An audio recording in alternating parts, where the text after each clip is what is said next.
Hindi akalain ni Augusto Madrigal na muntikan niya nang makita ang kanyang asawa sa kabilang buhay sa mismong araw ng kanyang retirement party.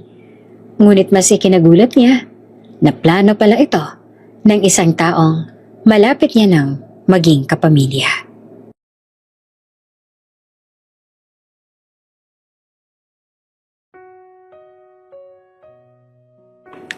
Hindi akalain ni Augusto Madrigal na muntikan niya nang makita ang kanyang asawa sa kabilang buhay sa mismong araw ng kanyang retirement party.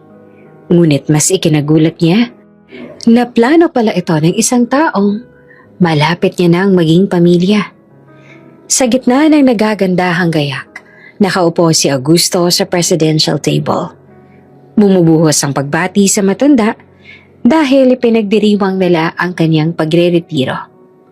Si Augusto Madrigal ay ang present CEO ng Taller Uno Corporation, isang automotive company na nag-umpisa sa kanilang munting garahe noong araw.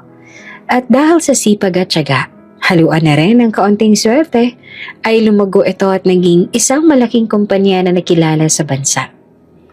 Gusting, kumpare! Bati ni Ricardo kay Augusto na matalik niyang kaibigan. Ricardo, mabuti naman at nakadalo ka. Nagagalak naman itong bati sa kaibigan. Siniko na Ricardo si Augusto matapos silang magyakap. Gusting naman. Ricky ang itawag mo sa akin. Nakakahiya sa mga makakarinig. At sabay silang tumawa. Tumakas ang dalawa sa dami ng tao. Tumayo sa isang sulok at doon nagkwentuhan. Sa kanilang pwesto ay halos tanaw nila ang lahat. Nalulunod na kasi si Augusto sa atensyong kaniyang nakukuha. Akala ko ba ayaw mo ng ganitong mga party? Bakit ngayon sobrang ingrande ata ng retirement party mo?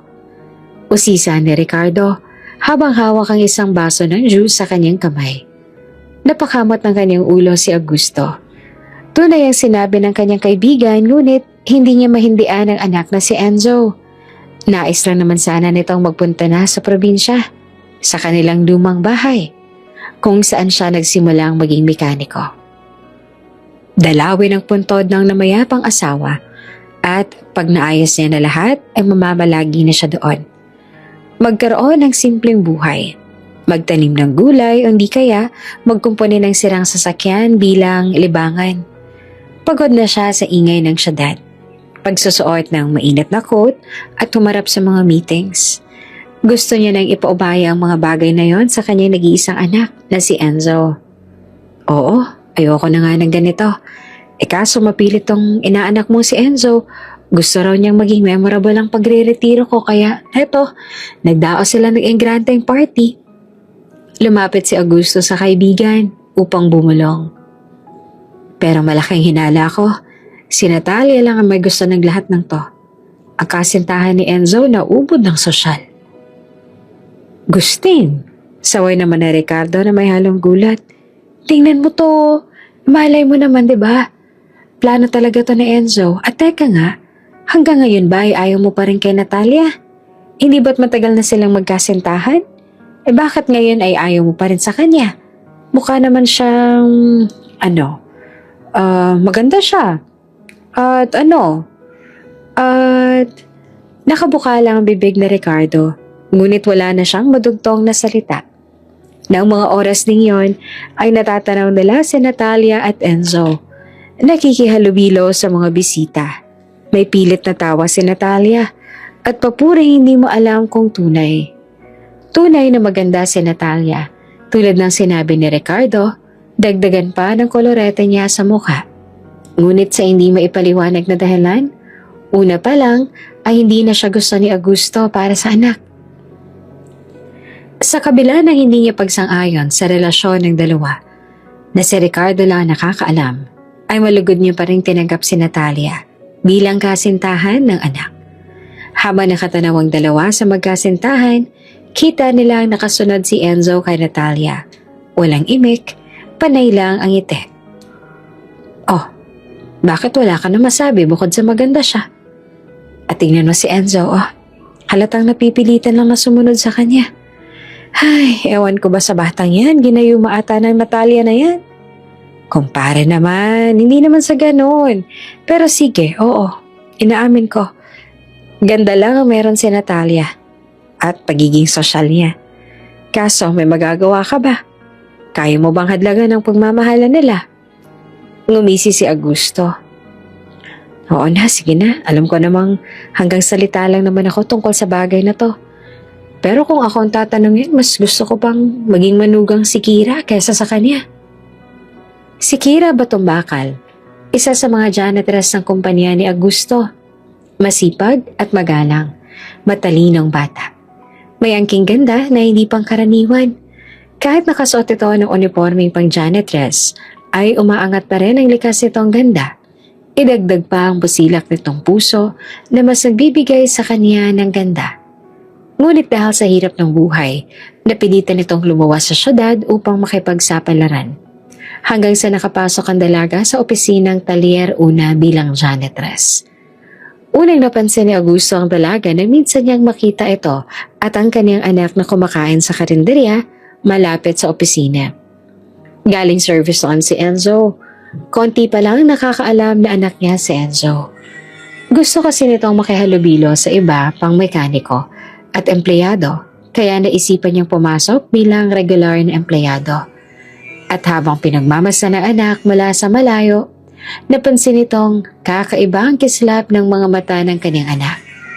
Hindi pilit ang tawa at naipapakita nito ang tunay niyang gilas. Gayun din naman si Kira na sobrang palatawa at sumasabay sa kanilang mga kalokohan. Hindi ko makakalimutan yung mga ngiting yun ni Enzo. Alam ko may pagtingin siya kay Kira. Pero dahil nga nabubulagan siya kay Natalia at magkasintahan na sila ng mga panahong yon, natatabunan ang pagtingin niya kay Kira. Matamlay na sabi ni Augusto. Baka imahinasyon mo lang yan, kumpare. Dahil ayaw mo nga talaga kay Natalia. Hayaan na lang natin sa mga bata ang problemang yan. Mas mabuti pa, i-enjoy mo na lang ang party mo. Malay mo makakita ka ng hahalili kay kumare. Biro pa ni Ricardo. Ngumisi si Augusto at binatukan ng kaibigan.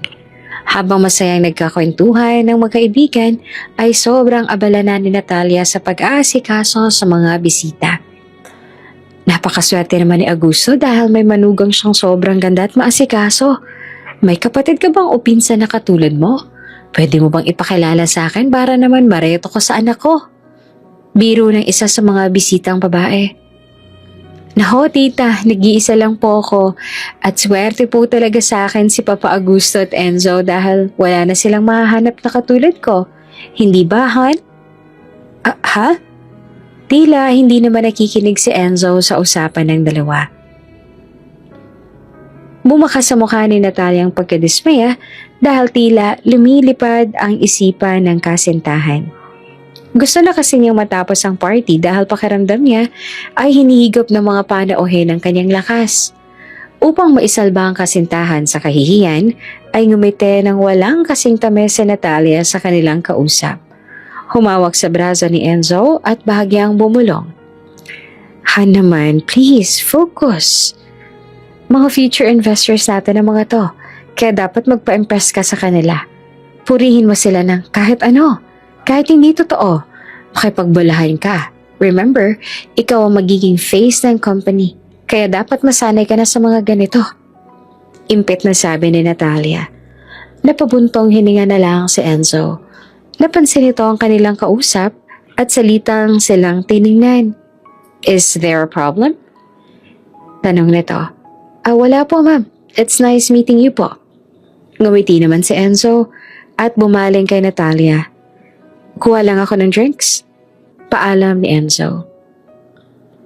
Bumaling si Natalia sa direksyon ni Enzo. Nakalitalikod ito sa bisita. Napapikit na lang habang nakakuyumpis ang kanang kamao. Nanggigigil sa Ines dahil sa asta ni Enzo sa bisita. Ngunit kailangan niyang kumalma.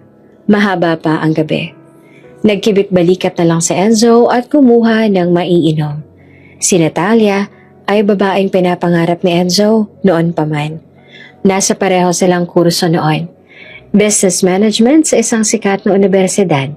Tila anghel si Natalia na bumaba sa lupa sa mga mata ni Enzo. Sikat si Natalia kahit sa iba pang kurso. Maraming humahanga sa kanya at isa na siya sa mga ito. Kaya naman noong nagkaroon siya ng pagkakataong magpakilala kay Natalia at manligaw, ay ginawa niya ang lahat upang siya ay mapansin ito. Nagbunga naman ang panliligaw ni Enzo at naging magkasintahan sila ni Natalia.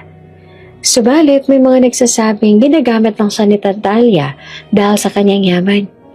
Hindi niya ito pinakinggan dahil mas nananaig ang pagmamahal niya kay Natalia sa kabila ng kanilang kuro-kuro. Naging bulag si Enzo sa mga komentong yon. Siya ang buhay na pruweba na bulag ang pag-ibig. Dahil kahit mali, kahit hindi niya gusto, wag lang mawala si Natalia, ay pikit mata niyang gagawin ang lahat ng gusto nito.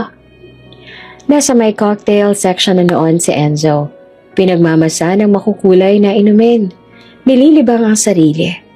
Ayaw pa niyang bumalik sa kinaroroonan ni Natalia dahil paniguradong may kausap na naman itong mayamang negosyante na hindi niya kilala. Bumuga ng hangin sa kanyang bibig si Enzo kaya naman ang buhok niya sa noo ay tumaas. Si Sir, naiinip na. Isang tinig ang kanyang narinig. Tinig ni Kira na kinukuha ang mga basong walang laman sa kanyang tabi. Masyado bang halata? Tumango si Kira. Hindi tumitingin ang dalawa sa mata ng isa't isa. Nakatingin sila sa mesa at magkatabi lang. Tila abala sa kanilang ginagawa habang sila'y magkausap. Mahaba pa po sir ang gabi. Mukhang kailangan niya rin ng mahabang pagtitiis. Kawawa naman kayo sir. Asar pa ni Kira. Kahit na magkaiba ang estado ng buhay ng dalawa, kailanman ay hindi pinaramdam ni Enzo ang kanyang pagiging mayaman sa kanilang mga tauhan. Mas gusto nitong makihalubilo sa mga ito, kumain kasama sila, kahit tuyo at itlog na maalat lang ang ulam. Nakikipagtawanan at kwentuhan, at sa ganitong paraan, nakuha ng binata ang loob ng lahat. Nakuha nito ang respetong walang kapantay sa murang edad, kahit sa mas matanda pa sa kanyang iba sa kanila. At ito, ang isa sa ipinagmamalaki ni Augusto sa kanyang anak, ang pagiging mapagkumbaba. Kawawa talaga. Nga pala, tuloy ba kayo sa after party nyo? Saan kayo magsasalo-salo? Sa likod pa rin ba ng office? Sa may bakanting lote? Tanong ni Enzo na tila nasasabik sumama. Sa may bakanting lote po sir, susunod po ba kayo? Oo, kahit anong mangyari, susunod ako. Nako sir, baka mamaya takasan niyo na si Ma'am Natalia. Yari na naman kami sa kanya. Hindi yan, akong bahala. Ngiti-ngiti sabi ni Enzo sabay tingin sa dalaga. Basta hintayin mo ako ha, sabay tayong pumunta. Ha? Hihintayin pa kita sir? Lugi naman hata ako nun sir. Nagpa-party-party na sila tapos ako hinihintay ka pa. Paano kung hindi ka makatakas kay ma'am? Napatingin na rin si Kira kay Enzo. Tila nagulat sa hiling ng kanyang amo. Hindi yan, akong bahala. Wika ni Enzo habang nakatingin sa among mukha ni Kira. Sa hindi naman kalayuan, walang kamalay-malay ang dalawa na sina Enzo at Kira. Pinapanood pala sila ng magkumparing sina Augusto at Ricardo. Nakikita mo yan? Yan ang sinasabi ko sa'yo, Ricardo. Ganyang mga titig, ganyang mga tingin. Yung mga kislap ng mga mga ngiti, yan ang tunay na pag-ibig. Biglang sabi ni Augusto at nakuha pang ituro kay Ricardo ang dalawa. Oo na, Agustin. Nakikita ko na ang sinasabi mo. At hindi ako magsisinungaling ha. Sa tanda kong to, parang nakita akong sarili ko at ang asawa ko noong araw sa kanilang dalawa. Hay, pag-ibig nga naman. Pero sa kabila ng masayang pag-uusap ni Enzo at Kira, ay biglang lumapit si Natalia. At ayan na ang kontrabida. Nanlulumong wika ni Augusto. Aham, singit na Natalia sa dalawa. Ang alam ko, wala pang 5 minutong pagkuha ng drinks at pagbalik sa pwesto ko kanina. Pero here you are. At mas gusto mo pang makipag-usap sa tiyamay na yan kesa sa mga taong mas importante at mas makakapagpaangat ng kumpanya. Mataray na sabi ni Natalia. Napayuko si Kira. Umatras ang bahagya. Natalia, saway naman ni Enzo. I'm just saying the truth. Mas binibigyan mo pa ng importansya ang mga mababang uri kesa sa mga kauri mo. Remember, Enzo, ikaw na ang papalit kay Papa. Kaya kailangan mo nang ilayo ang sarili mo sa mga taong katulad niya. Sabay harap kay Kira.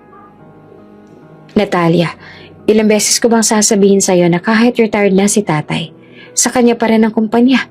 Empleyado pa rin ako. Walang magbabago doon. Katwiran naman ni Enzo. Dito pa ba talaga natin pagtatalunan to?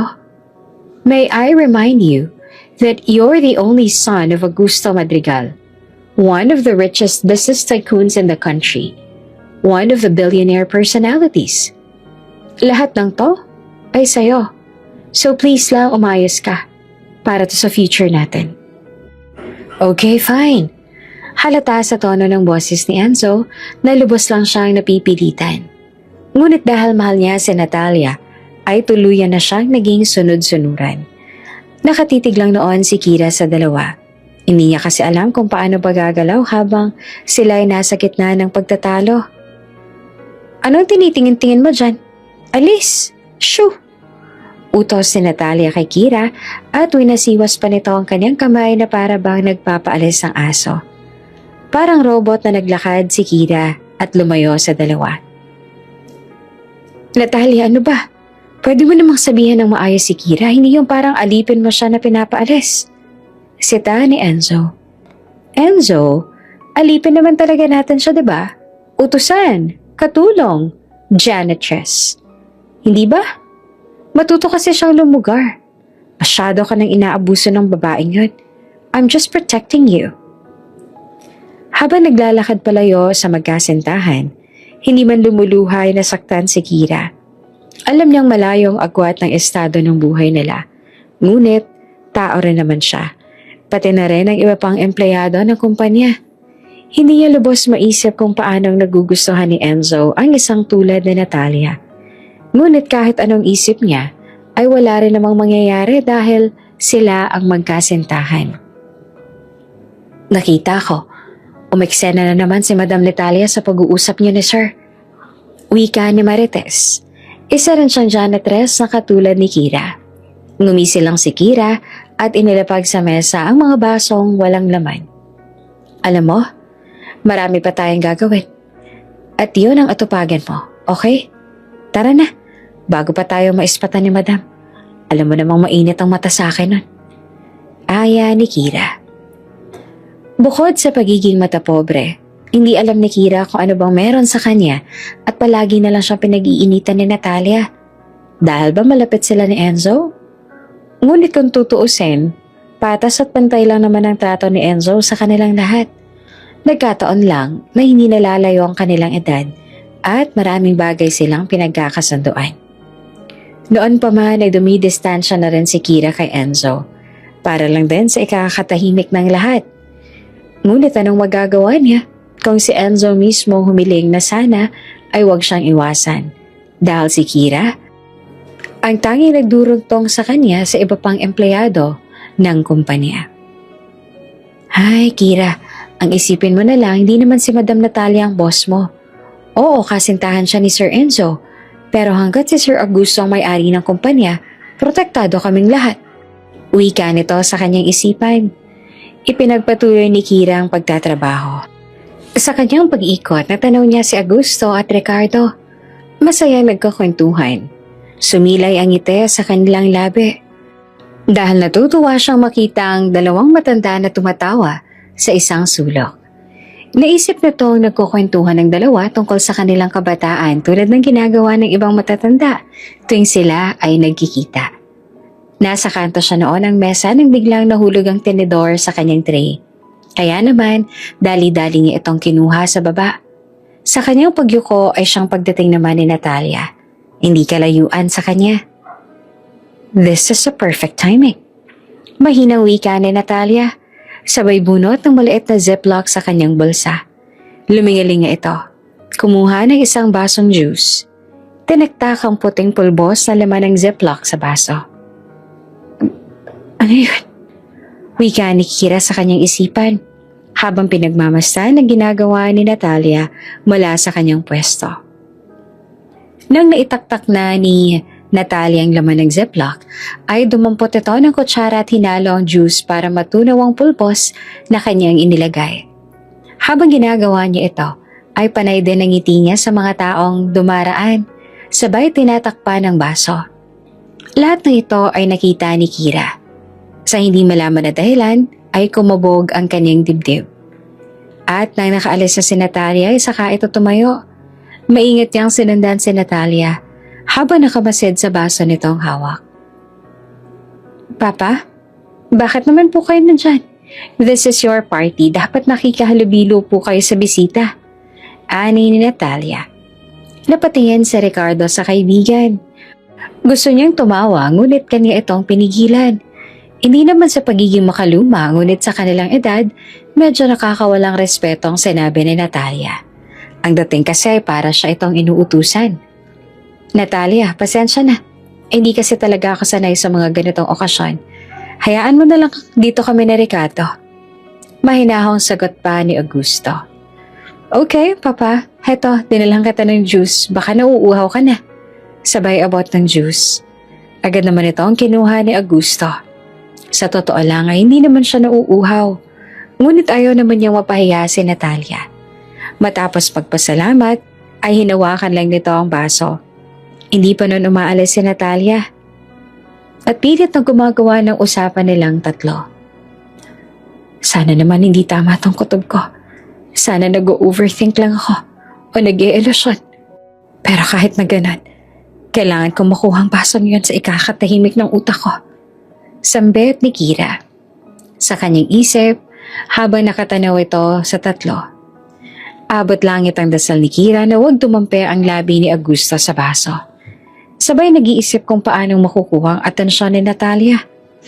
Minuto pa lang lumipas at hindi na nakatiis si Kira. Excuse me po, Madam Natalia, hanap po kayo ni Sir Enzo. Nasa may balcony po siya. Ani ni Kira. Bigla namang tumaas ang kilay ni Natalia. At talagang sa'yo pa niya ako pinahanap? Nagkatinginan sina Augusto at Ricardo. Naramdaman nila ang pagkaaburido ni Natalia. Hindi na sumagot si Kira. Gusto niyang sulyapan ang basong hawak ni Augusto, ngunit nangangamba itong makahalata si Natalia. Whatever. Ang inis sa mukha ay napalitan ng ngiti nang humarap ito kina Augusto. Please excuse me. Hinahanap na pala ako ng fiancé ko. Papa, please enjoy the party. We did this to make you happy. Sabay halik sa pisngi ni Augusto. Bago umalis ay inirapan pa nito si Kira. Natulala naman ang magkaibigan. At si Kira, titig na titig sa basong hawak ng kanyang amo. Kumpare, hindi ko alam na engaged na pala ang inaanak ko. Tanong ni Ricardo. Huwag kang mag-alala kumpare. Kahit ako nga ay nagulat. O baka imahinasyon niya lang yun. Birong sabi ni Augusto. Bigla tuloy akong nauuhaw sa sinabi ni Natalia. Nanlaki ang mga mata ni Kira. Kaya naman bigla niyang tinawag si Augusto upang pigilin. Sir. Bahagyang mahina. Upang hindi marinig na Natalia. Ngunit siniguro nitong marinig siya ni Augusto. Nahinto naman si Augusto sa pag-inom kung kaya't nakahinga ng maluwag si Kira. Bakit? Sir, gusto niyo po bang ikuha ko na lang kayo ng tubig? Mas nakakapatiduhaw po yun kaysa sa juice. Sige, mas maigi pa nga. Nakangiting sabi ni Augusto. Sige po sir. Kayo rin po Sir Ricky, gusto niyo rin po ba ng tubig? Alok ni Kira. Natutuwa ang dalawang matanda sa pag-aasikaso sa kanila ni Kira. Naiintindihan na ngayon ni Ricardo kung bakit ganun na lang kagusto ni Augusto si Kira para sa kanyang anak. Matapos bigyan ng tubig ang dalawang matanda, ay agad na pumunta si Kira sa may dirty kitchen. Hawak ang baso ng juice ay inilapit niya yon sa kanyang ilong. May bahagya siyang naaamoy. Parang lupa at pamilyar ito sa kanya. Ngunit dahil sa matamis na amoy ng juice, hindi niya maiwasang magdalawang isip. Ganitong amoy yung ginagamit namin sa bukid noon. Pero hindi ako sigurado. O baka naman imahinasyon ko lang to. Pero Ano kaya talaga yung nilagay ni Madam? Nito sa kanyang sarili. Pinag-isipan niyang tikman ng juice. Subalit nagulat si Kira dahil may pusang humilig sa kanyang binte kaya naman nabitawan ng dalaga ang baso. Ay, muning naman! Yan, nabasag tuloy ang baso. Nito sa pusa. Nagugutom ka na ba? Sige, mamaya ipapakuha kita ng mismis ha. Magtago ka na muna. Baka mamaya makita ka ni Madam Natalia. Ipatampot ka na naman sa animal control. Hindi lang siya pinansin ng pusa. Dumiretso ito sa nabasag na baso at hinimura pang juice na natapon. Napailing na lang si Kira. Matapos ay kumuha ito ng walis at basahan upang ligpitin ang nabasag na baso. Minuto rin ang lumipas at sa kanyang pagbabalik, laking gulat niya na nangingisay na ang pusa. Muning? Ano nangyari sa'yo, Muning? Wika ni Kira at natataranta.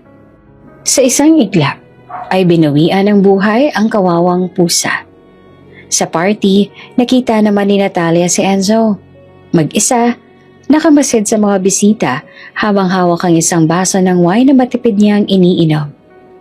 Han, bakit ka mag-isa? Is there something wrong? Inahanap mo raw ako, sabi ng tiyamay. Are you looking for me para mag-sorry? Dahil tama ako at mali ka. Dahil dapat lang natratuhin ang tiyamay bilang alipin, hindi bilang kaibigan. Hindi naman talaga hinahanap ni Enzo si Natalia. Bagkos tinatakasan pa nga niya ito. Ngunit hindi na siya nakipagtalo. Naisip ng binata na gumagawa lang sa Natalia ng rason upang patunayan na siya ay tama. Okay. Kung yun ang tingin mo ay tama, fine. Alam ko namang hindi ako mananalo sa'yo.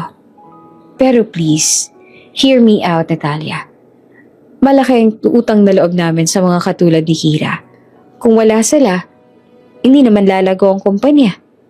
We are a team. At uulitin ko, isa din ako sa kanila. Hindi naman porket anak ako ni tatay, magmamarunong na ako at magmamataas. Paliwanag ni Enzo. Umismed si Natalia. Hindi pa rin ito tanggap ang sinabi ni Enzo. Niyakap ni Enzo ang kasintahan, hudyat na ayaw niya nang palakihin pa ang tampuhan. Hay, pasalamat ka, mahal kita. Kahit ganyan ka. Ani ni Enzo, sabay halik sa noo ni Natalia. Habang nakayakap si Enzo kay Natalia, isang mapandin lang ng ngiti ang gumuhit sa mga labi ni Natalia dahil inaasahan nitong may magaganap na ikakagulat ng lahat. Nang oras din yon, masyado nang nag-iingayan ng dalawang matanda sa kanilang kinatatayuan, kaya naisip nilang lumabas. Hindi ka na talaga nagbago, Augusto. Mas gusto mo pa din dito tayo sa labas at magpakagat sa mga lamok kesa doon sa loob na naka-aircon. Reklamo na Ricardo. Tinawanan lang ito ni Augusto sabay nakita si Kira na may dalang dustpan at may tinatapon na garbage sa basurahan. Sinundan lang ito ng tingin ng dalaga. Baka sa mukha ni Kira ang lungkot at napabuntong hininga pa nga ito matapos magtapon. Gusto sanang habulin ni Augusto ang dalaga at tanungin kung bakit ito malungkot. Ngunit dahil sa katandaan ay mabagal na itong maglakad at hindi na naabutan ng dalaga. Hingal na hinabol na Ricardo si Augusto hanggang sa nakarating sila sa may basurahan. Ikaw matanda ka, kanina mo pang trip magpakagat ng lamok tapos ngayon, bigla mo na lang akong iniwan doon at heto tayo ngayon nasa harap ng basurahan. Singhal na sabi na Ricardo. Hindi lang siya pinansin ni Augusto. Hindi lang niya alam kung bakit, pero parang may nag-uudyok sa kanyang tingnan ng basurahan at alamin ang tinapon ni Kira.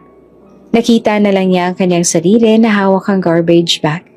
Kinalas niya ang buhol nito at bumungad sa kanila si Munting, ang alaga nilang pusa sa gusali. Kaya pala malungkot si Kira. Wika ng matanda. Bakit? Ano ba yan?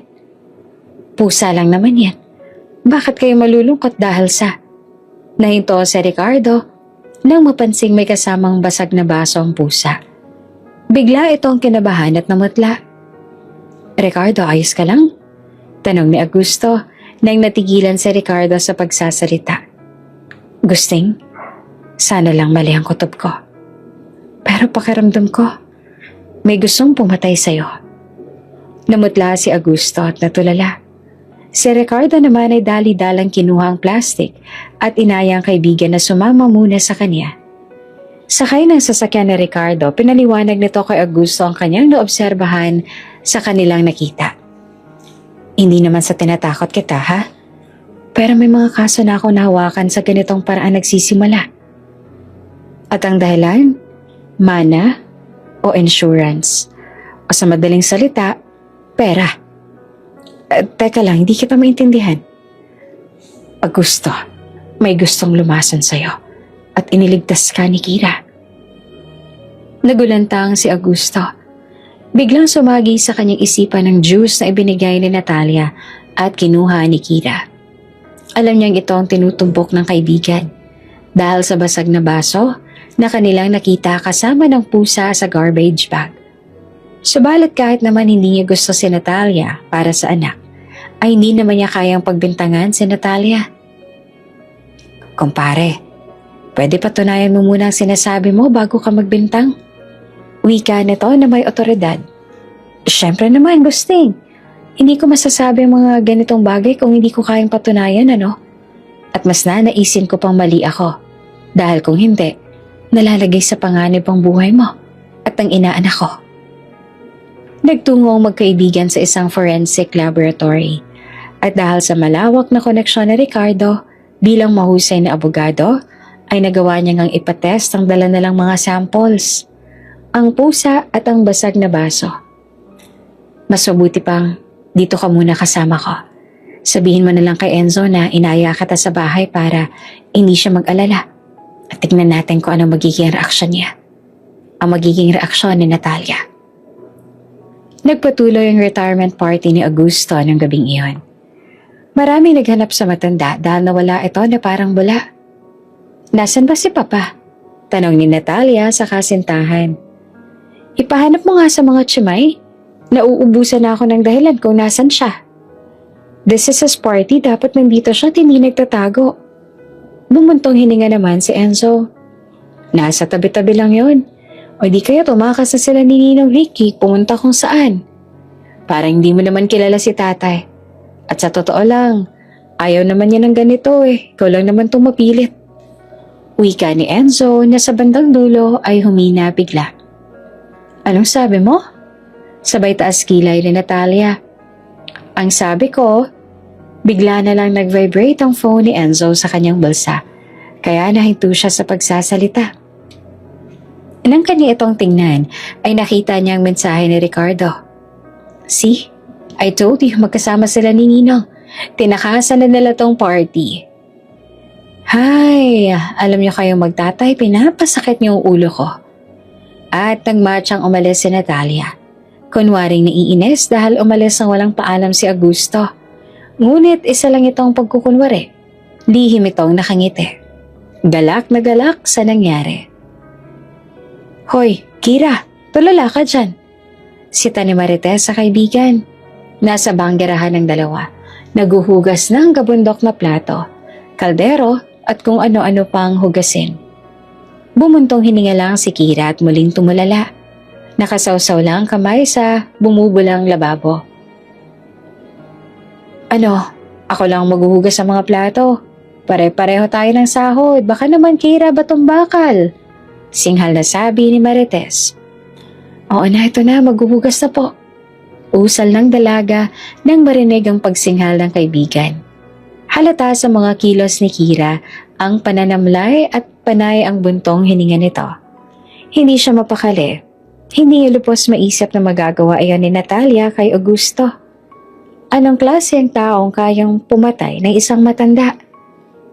Napapansin ni Marites ang sunod-sunod na pagbuntong hininga ng dalaga. Kira, yung totoo.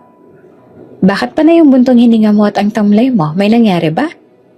Usisa ni Marites. Oo, may nangyari. Namatay si Muning kanina pagkatapos niyang dilaan yung juice na natapon sa sahig. Malamig na sabi ni Kira habang naghuhugas ng plato. Napahinto naman si Marites sa paghuhugas at mumaling sa kaibigan. Teka, anong sabi mo? Namatay si Muning dahil hinimura niya yung juice na natapon? Tumango si Kira. Nakaharap pa rin ito sa banggerahan. Patuloy na naguhugas ang plato. Oo, tamang narinig mo. Ngayon mo sabihin sa akin, sino hindi magkakaganito sa nangyari? Dalawa na silang balisa. Hindi man kompleto ang detalye, ay malinaw sa magkaibigan na muntikan ng may bawian ng buhay. At si Muning ang nagsakripisyo ng buhay para sa kaligtasan ng lahat. Kinabukasan, pagmulat ng mga mata ni Natalia, nag-umapaw sa enerhiyang dumadaloy sa kanyang buong katawan. Masigla itong bumangon sa kama at sumandal sa headboard. This is the day. I cannot wait na humiga sa pera at mabili lahat ng gusto ko. Hay, magtignan nga yung phone ko, may text o tawag si Enzo. Kukunin na sana niya ang kanyang telepono sa may side table, ngunit bigla itong nahinto. Wait, hindi ko pa pala na-practice yung pag-iyak ko. At ano kayang magandang speech para sa eulogy? Ay teka lang, ano kayang isusuot ko sa first day ng burol? Lalo na sa last day. Dapat maganda pa rin ako. Taranta nito ang sabi. Oras ang lumipas at nang naihanda na ni Talia ang kanyang mga damit, pati na rin ang kanyang speech at paanong aarte sa harap ng maraming tao, lalo na kay Enzo, ay doon pa lang niya tiningnan ang kanyang telepono. Laking gulat niya dahil ang mensaheng kanyang nababasa ay mga update lang ni Enzo sa kanyang ginagawa. Good morning, hon. Nasa work na ako, hon. Marami ako meeting sa'yo, hon. Bakit ganito? Anong nangyari? Pagtataka nito. Nang umaga rin yon, magkasama pa rin ang dalawang matanda. Sabay na nagkakape sa Teresa ng bahay ni Ricardo. Namamahay ka ba, Agustin? Mukhang dilat ka magdamaga. Tanong na Ricardo. Bumuntong hininga si Augusto at napailing. Halata sa mukha ang pagkabalisa at lalim ng mga mata dala ng puyat. Sana nga, Ricardo, na mamahay lang ako. Kaso hindi. Magdamag kong iniisip kung bakit. Bakit ako? Nag-aalala tuloy ako sa anak ko. Gusting espekulasyon pa lang naman ang lahat. Sabi ko nga sa'yo, diba? Sana lang mali ako.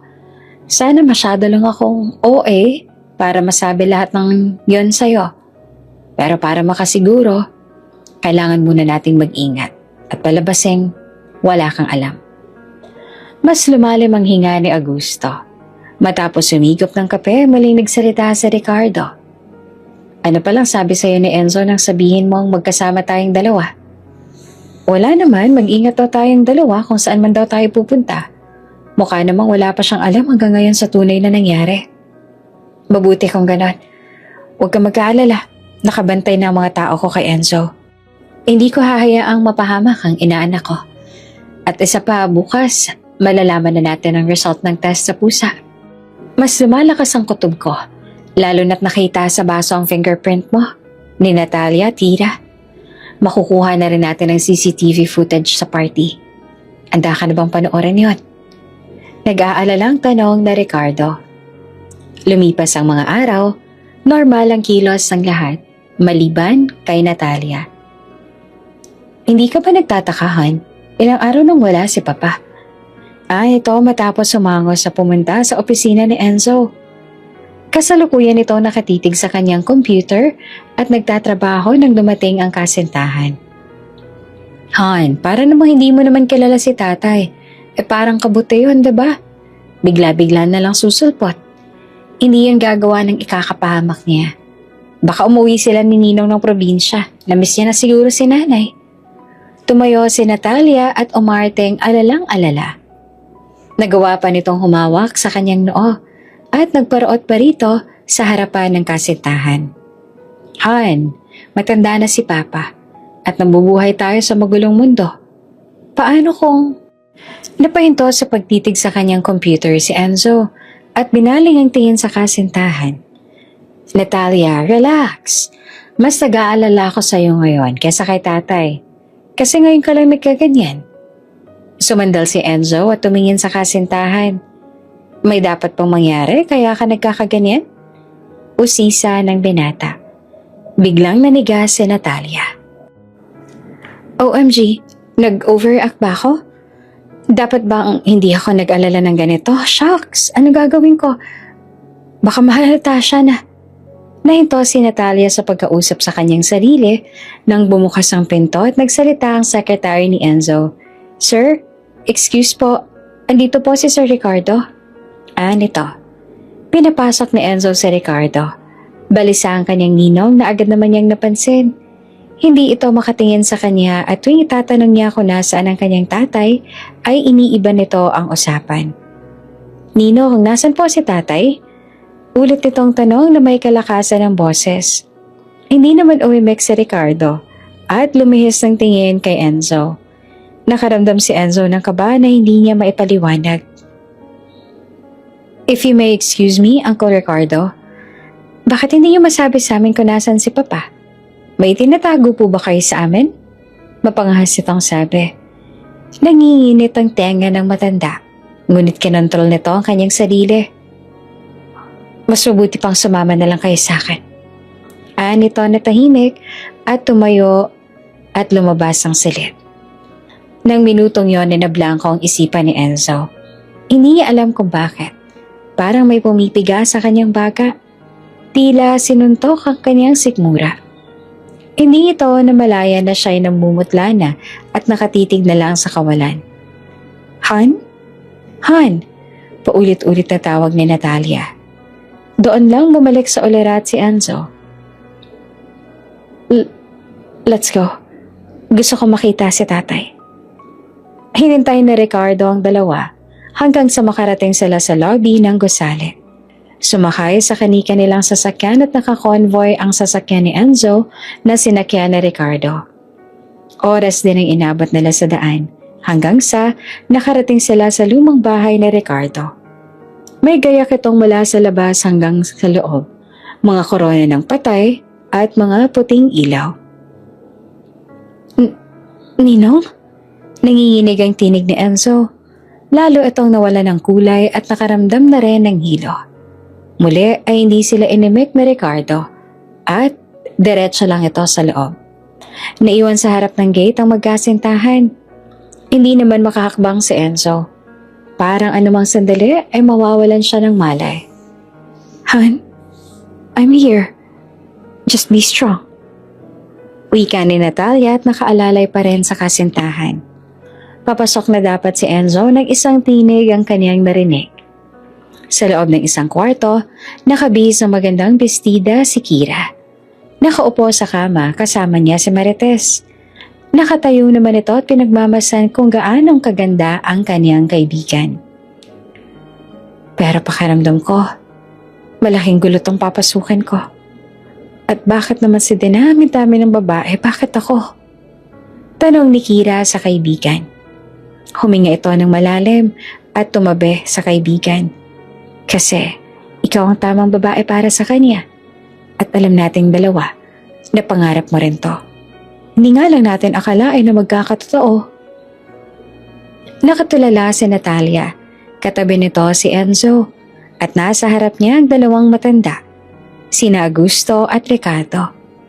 Ang kaninang kaba ay bigla nang naglaho sa puso ni Enzo. Ang bahay pala na kanilang tinigilan kanina ay hindi kay Ricardo. At nang nakaburol sa bahay na yon ay kakilala ng dalawang matanda. Bakit boy pang matandang to? Anong nangyari? Teka, baka peke yung laso na napili ko. Pero hindi. Alam kong legit yan. Pero paano? Naghuhumiyaw ang isipan ni Natalia sa kakaisip kung bakit buhay pa si Augusto. Hindi na nito maintindihan ang pinag-uusapan ng tatlo nang biglang buksan ni Augusto ang usapan tungkol sa kanyang last will and testament. Agad namang umalma si Enzo. Tay, ayoko po ng ganyang usapan. Enzo anak, maikli lang ang buhay. At mas gusto kong ibigay sa iyo ang lahat-lahat ng meron ako bago ako mawala sa mundo. Total naman, hindi ko naman masasama ang pera at yaman ko sa kabilang buhay. Sabay siko at tawa nito sa katabing si Ricardo. Pero tay, Tikim na Ricardo. Actually, nakaayos ng lahat. Nais ko lang ipaalam sa'yo na sa oras na maikasal ka, kahit hindi pa namayapa ang iyong tatay, ay makukuha mo na ang lahat ng ari-arian niya. Ikaw na ang magiging may-ari ng Talyer 1. 10 pa ng lahat ng yaman ni Augusto. Ikaw at ang iyong mapapangasawa. Nanlaki ang mga mata ni Natalia. Naisip nitong, ayos ang pala kahit hindi niya nagawang patayin si Augusto. Sa huli, ay kakampi pa rin niya ang tadhana at mapapasa kanya pa rin ang lahat ng pera ng mag-ama. I'll call my friend. Isa siya sa best wedding coordinator. Kaya niya iayos ang kasal namin ni Enzo in weeks. Hindi na nito napigilan ng kasabikan.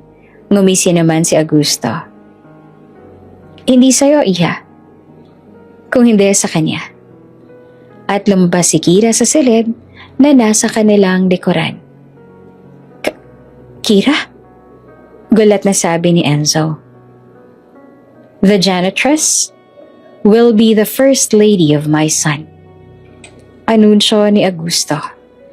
May malaking ngiti sa mukha nito at halatang punong-puno ng galak. Kabaliktaran naman ito ng itsura ni Natalia na tila pinagbagsakan ng langit at lupa. But, Papa, ano ko? Paano ko? This cannot be. Wait, may ginawa ba sa'yo ang janitress na yan kaya ka nagsasabi ng ganyan? Tell me. Napatayo pa si Natalia sa upuan at dinuro-duro si Kira. Natalia, anong karapatan mong pagsalitaan ng ganyan ng daughter-in-law ko? Sigaw ni Augusto sabay tayo na ikinagulat ng lahat. Napakurap ng ilang beses si Natalia. Hindi siya makapaniwala sa kanyang nasaksihan. Gayun din naman si Enzo, na gulong-gulo na sa mga nangyayari. Gusting, maupo ka nga. Hinatak naman ni Ricardo ang kaibigan. Kira, Marites, maupo na rin kayo. Utos pa nito. Sumunod naman ang dalawa. Halata ang tensyon sa paligid. Malalim na ang paghinga ni Kira dahil sa kaba. Matalim ang tingin sa kanya ni Natalia. Nabalot ng katahimikan ng paligid ng ilang sandali. At nang medyo humupa na ang tensyon, ay nagsalita na si Ricardo. Nandito ako hindi bilang ninong at kumpare. Nandito ako bilang abogado. Upang ipaliwanag ang magiging last will ni Augusto Madrigal. Panimula ni Ricardo. Dumaan ang lahat sa legal na proseso. May lagda ang lahat ng papel na inilahad ni Ricardo. At lahat ng nakasulat sa papel na yon ay nais ni Augusto. So, is there any question? Lalo na sa iyo, Enzo, na magiging tagapagmana ng lahat ng yaman ni Augusto Madrigal. Tanong na Ricardo. Maraming bumabagabag sa isip ko ngayon. Pero, may isa lang akong tanong na gustong maging malinaw sa mga oras na to. Humarap ito sa kanya. May naluluhang mga mata. Tatay, buhay pa naman kayo pero bakit? Bakit kailangan niyong gawin to? Iiwan niyo rin ba ako tulad ni nanay? Hindi yon ang inaasahan ni Augusto. Mahal na mahal niya ang kanyang uniko iho. Ngunit kailangan niyang itago ang katotohanan para sa kapakanan ng anak. Enzo, anak, masalimuot ang mundong ginagalawan natin. Walang kasiguraduhan. Kaya sabi ko nga sa sarili ko nung retirement party ko, bakit kailangan ko pang hintayin ang kamatayan ko kung pwede ko naman ang ibigay sa iyo ang lahat habang nabubuhay pa ako? Pero bakit hindi niyo siya ipapakasal sa akin, Papa? Sabat ni Natalia. I'm his girlfriend. Napatingin ang lahat kay Natalia. Am I right? Bigla itong nahiya sa kanyang ginawa. Yun naman ang tama dahil kami naman ang magkasintahan, nagmamahalan. At hindi naman sila ng muchachang yan. Ricardo, palabasin mo na nga ang babaeng yan dito. Ayoko siya makita. Impet na sabi ni Augusto sa kaibigan. Okay. Your wish is my command. Tumayo na si Ricardo at inaya nang lumabas si Natalia. But why am I part of this family? And so ano, uupo ka na lang ba dyan? Hindi mo ba ako ipagtatanggol man lang? Sigaw ni Natalia. Nasa estado ng pagkagulat si Enzo. Mas nanaegang takot nitong mawala ang kanyang ama. Ngunit dahil sa iskandalong ginagawa ni Natalia, ay napilitan nitong unahin ang kasintahan. Ninong, pwede po bang sa ibang araw po natin ipagpatuloy yung usapang to? Tanong ni Enzo.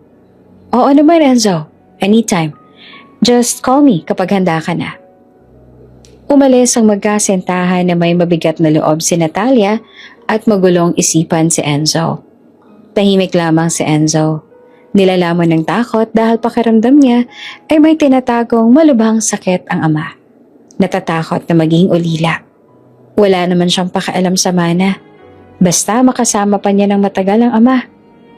Tila lumulutong na siya ng mga oras na yon. Ngunit iba na sa isip ni Natalia. Panay ang kanyang daing sa kasintahan. Mula paglabas hanggang sa sasakyan, ay panay ang reklamo nito dahil sa kasal na magaganap. I cannot believe this. Of all these years, hindi pa pala sapat kay Papa lahat ng ginagawa ko sa kanya?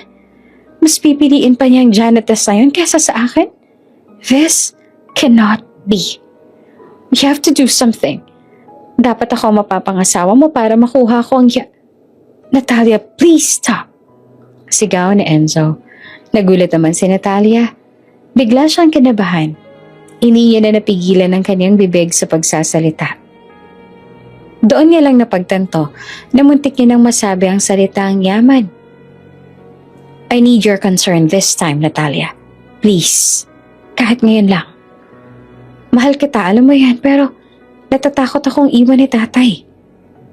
Lumuluha ito ang sabi. Natigilan si Natalia. Shh, I'm here. Hindi kita iiwan, nandito lang ako. Wika nito at niyapos ang kasintahan. Sa loob ng bahay kung saan iiwan ang apat, tahimik na nakatingin sina Kira at Marites sa dalawang matanda. Alam ko ang napakalaking abalang ginagawa ko, lalo na sa'yo, Kira. Wala na lang talaga akong ibang maisip na paraan para iligtas ang anak ko mula sa babaeng yan. Wika ni Augusto. Nagsisisi ka ba sa pagtulong sa amin? Tanong na Ricardo. Oh, wala po yun, sir. Nung tinanggap ko po ang alok ninyo, inihanda ko na po ang sarili ko sa mangyayari. Wala po akong pagsisisi. Handa po akong gawin. Lahat ng to. Ani ng dalaga.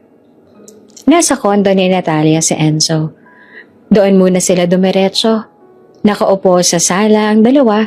Tulala si Enzo at pinuproseso ang lahat sa kanyang isipan. Han, anong balak mo? Tanong ni Natalia. I love my father. Pero ikaw din ang buhay ko. Hindi ko kayang magpakasal sa babae hindi ko naman mahal. Wika ni Enzo. Sa sagot na iyon ay lihim ang paghinti ni Natalia dahil alam niyang hawak pa rin niya sa leeg ang binata. I know, pero ano bang mas nangingibabaw? Sunod na tanong nito. Gusto ko magpakasal. Pero hindi kay Kira. Kundi sa'yo. Wala naman akong pakialam sa yaman ni tatay. Biglang nahinto ang paghinga ni Natalia nang marinig ang sinabi ng kasintahan. Pakiramdam niya ay handang bitawan ni Enzo ang yaman upang siya ang mapakasalan. No! Bulala si Natalia. Kumunot naman ang noon ni Enzo. Bakas ang paghihinala. I mean, no dahil mas dapat mo unahin ang gusto ni Papa. Bawi nito. Pero kanina lang nagsasabi ka na dapat ikaw ang pakasalan ko. Na technically, ikaw naman talaga dapat dahil ikaw ang girlfriend ko pero bakit ngayon? Biglang hinawakan ni Natalia ang kamay ni Enzo na may pagkataranta. Napag-isipan ko na tama ka.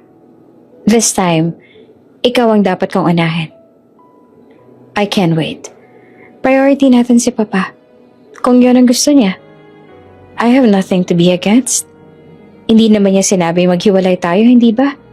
Ang sabi lang naman niya ay ipakasal ka sa janitress na yon. Pero kahit nakasal ka na sa kanya, ako pa rin naman ang mahal mo, di ba? Yes, Han. Ikaw lang. Wala nang iba. Pinanghawakan ni Natalia ang sinabi ni Enzo. Para kay Enzo, ito na ang pinakamalaking sakripisyo ni Natalia na gagawin nito para sa kanya. Kaya naman, pumayag na itong magpakasal kay Kira. Tila naging kontrabida si Kira sa buhay ng magkasintahan. Siya ang hadlang sa kanilang pagmamahalan. Ang hindi naman alam ni Enzo, si Kira ang lubos na nagmamahal sa kanya, higit sino man. Oops! May break muna.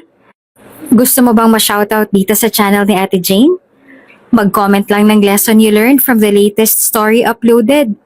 Dahil pipili kami ng isang best comment of the day para i-shoutout sa susunod na upload. Kaya huwag kalimutang mag-iwan ng lesson you learned after you watch this video. Maraming salamat! Shoutout nga pala kina Bella Miranda from Caloocan City North, Christine Olsen from Sweden, at Fathma Mansul from Kuwait City. Sa ating mga taga-subaybay, paki-comment naman po sa baba kung taga saan kayo para alam ko kung hanggang saan umaabot ang mga kwento ni Ate Jane at para ma-shoutout ko rin kayo sa mga susunod pa nating mga kwento. Maraming salamat sa pakikinig.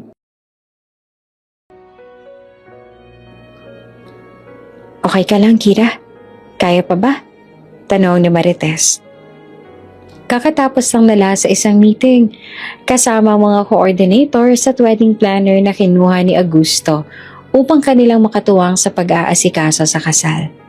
Nagiging maganda ang presentation, ngunit halata sa mukha ni Enzo na hindi ito interesado. Panay ang buntong hininga. Tumitig lang ito sa mga slides na pinapakita sa kanila. At sa huli, sasabihin na si Kira na ang bahala dahil kasal naman niya ito.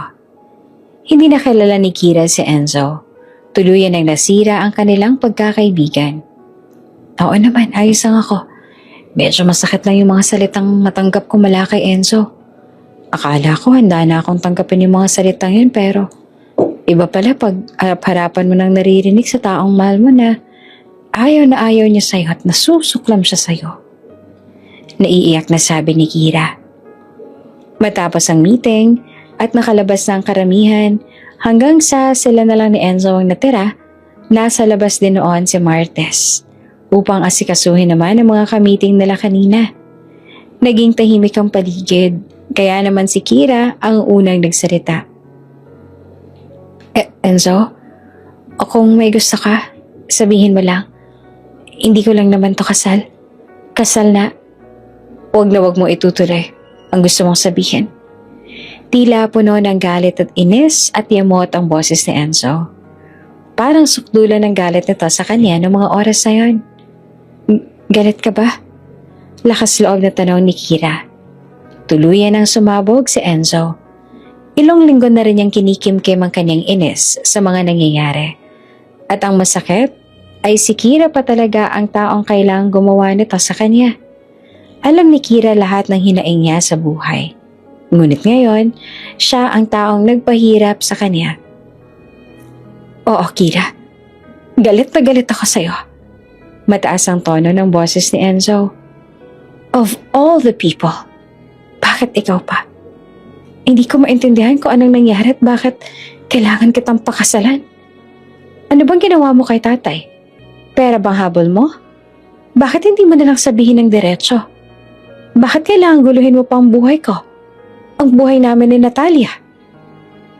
Gustong umiyak ni Kira.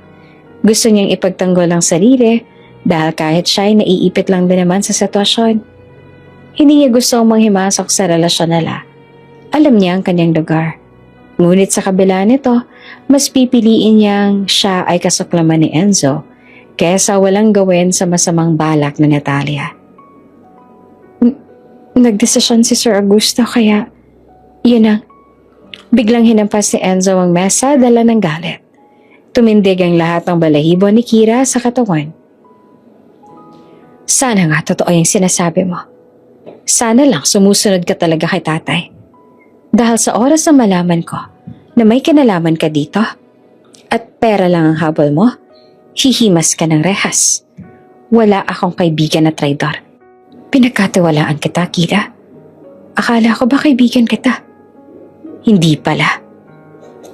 Tila tinuldo ka na talaga ang kanilang pagkakaibigan. Sinimpal si Kira ng katotohanan. Nakaaway na rin ang tingin sa kanya ng dating matalik na kaibigan ng lalaking kaniyang mahal. Paglabas ang pinto ni Enzo, sabay hampas nito doon. Tumulo ang kanyang mga luha hanggang sa umagos na ito ng tuluyan. Humagulgol sa labis sa sakit na nararamdaman. Kanina pa niyang pinipigilan na pumatak ang mga ito dahil ayaw niyang magpakita ng kahinaan. Ayaw niyang magpaawa. Ayaw niya nang makita ni Enzo na siya'y nasasaktan. Dahil ayaw din ni Enzo na may nakikitang umiiyak, lalo na't kung babae. Ngunit ng mga oras na yon ay hindi niya na mapigilan ng sakit na nararamdaman. Habang nagkukwento kay Marites ay panay ang pahid ng luha ni Kira sa kanyang mga mata. Gusto niyang magpakatatag, ngunit paano? Hay, isipin mo na lang, pag nalaman ni Sir ang totoo, patatauhan din siya. Wala tayong magagawa. At isa pa, kahit sabihin natin ang totoo kay Sir Enzo, hindi pa rin naman siya maniniwala dahil nabubulagan siya sa pagmamahal. Parang ikaw, 'di ba? Pwede ka namang tumanggi. Pero dahil nga mahal mo si Sir Enzo, ayan, heto ka ngayon. Umiiyak, nasasaktan. Sabi pa ni Marites,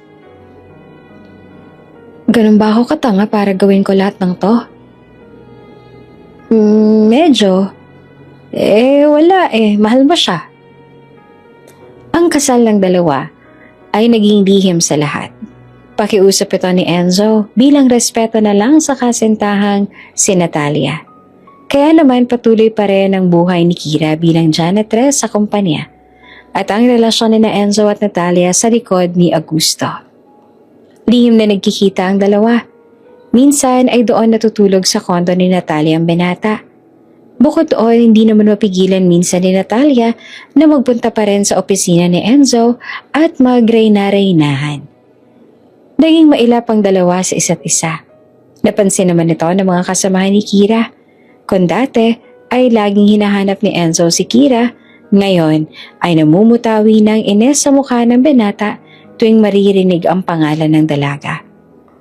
Isang umaga, hindi naging maganda ang gising ni Enzo dahil nagkaroon sila ng pagtatalo ni Natalia. Nagpumilit kasi si Natalia ang puntahan niya ito sa kondo na hindi naman niya magawa dahil sa dami ng trabaho.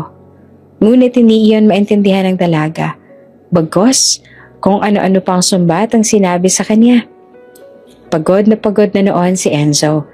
Gusto niya ng taong iintindi sa kanya. Hindi lang naman trabaho ang kanyang ginagawa. Kailangan niyang pagsabayan ng pag-aasikaso sa kasal at balansehin din ang oras niya kay Natalia na lihim niyang ginagawa. Tila nauubos na si Enzo ng mga oras na yon. Wala siyang ibang mapagsabihan. Dahil ang dati niyang hingahan ng sama ng loob ay si Kira, ngayon ay tinuturing niya ng traidor na kaibigan. Sir, magandang umaga po. Maglilinis lang po ako ng office ninyo. Paalam ni Kira kay Enzo. Dati abot ay nga ngiti ng bubungad kay Kira mula kay Enzo tuwing lilinisin niya ang opisina nito. At habang siya ay naglilinis ay nagkukwentuhan sila ng kung ano-ano. Ngunit ngayon, nakakabingi ang katahimikan. Tanging ugong ng aircon at tipa ni Enzo sa keyboard ang umalingaw-ngaw. Ingat na ingat si Kira sa kanyang pagkilos. Dahil pakiramdam niya anumang sandali, ay pupunahin ni Enzo ang lahat ng kanyang gagawin. Habang naglilinis si Kira, lihim niyang sinusulyapan ng binata. Papatagong pinagmamasan ang maamo nitong mukha na tila nababalot ng problema. Halata ang puyat sa kanyang mga mata. Nag-alala tuloy si Kira dahil kilala niya si Enzo. Sa ganitong sitwasyon ay nais nito ng kausap. Paghihingahan ng sama ng loob o hindi kaya tagapakinig ng kanyang kwento. Ngunit paano niya yung gagampanan kung may gahiganteng pader ng namamagitan sa kanilang dalawa? Hanggang sa matapos siyang maglinis at nagpaalam na sa binata. Sir, tapos na po ako maglinis. Alis na po ako. Pitpit ang kanyang mga gamit sa panglinis ay pumunta na si Kira sa may pinto. Palabas ito ng pinto, ngunit ni isang saryap ay hindi ginawa ni Enzo. Tutok pa rin ito sa kanyang computer at abala sa pagtatrabaho. Nanlumo si Kira. Hindi niya matiis na hindi mag-alala sa binata. Muli itong humarap kay Enzo at lakas loob na nagsalita. Sir, alam ko pong nagngingit-ngit po kayo sa galit sa akin pero huwag niyo naman po sanang pabayaan ang sarili ninyo. Kung ano man po ang pinagdaraanan niyo, alam ko po na malalagpasan niyo rin po ito. Hindi ko na masasabing andito lang ako at handang makinig dahil alam ko pong galit kayo sa akin. Pero hiling ko lang po sana na makahanap kayo ng taong pwedeng pagkwentuhan niyo ng dinadala ninyo. Alam nating dalawa na yun ang pinakakailangan niyo sa oras na to. Sige po sir, alis na po ako. At maniwala po kayo sa hindi. Sorry po sa lahat.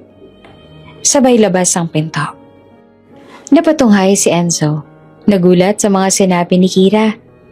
Hindi man ito nakita ang itsura ng dalaga. Alam nitong humuhugot si Kira ng isang katutak na lakas ng loob upang sabihin ang lahat ng iyon sa kanya. Huminto si Enzo sa kanyang ginagawa. Sumandal sa kanyang silya at initsa ang papel na nasa harapan. Enzo, ano bang nangyayari sa'yo? Wika nito sa kanyang sarili na maghalong yamot at paggalito. Napahawak si Enzo sa kanyang sentido. Hindi ito sumasakit ngunit habang hawak niya ito ay nagugunita niya ang masasayang alaala ni Kira. Hindi man ito bilang magkasintahan ngunit bilang matalik na magkaibigan. Sir, alam niyo naman pala na spoiled brat ang jowa niyo. Nagre-reklamo ka pa. Totoo naman po kasi sir ang sinabi ni Ma'am Natalia. Nawawala na kayo ng oras sa kanya pero dapat maintindihan niya rin na may trabaho po kayo. Ewan ko ba naman po kasi sa inyo. Sa dinami-dami ng babae sa mundo, ganyang ugali pang nagustuhan ninyo. Mahal mo po ba sir? Kung mahal niyo, hindi magtiis kayo. Anong gagawin po natin kahit anong litanya ko po sa inyo habang naglilinis ang office niyo? Hindi niyo naman po ako pakikinggan. Tama po ba? Ito ang mga payo ni Kira. Mapanakit, ngunit totoo. Mga payo na kahit paulit-ulit niyang pakinggan kay Kira, ay hindi siya nagsasawa.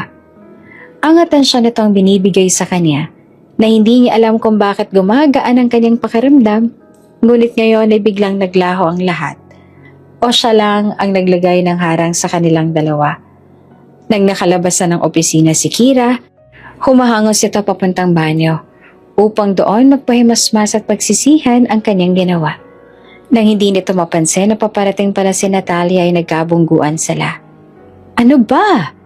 Pwede bang tingnan mo ang tinadaanan mo? At isa pa yung tumbler ko, oh. Sigaw ni Natalia na may halong gigil.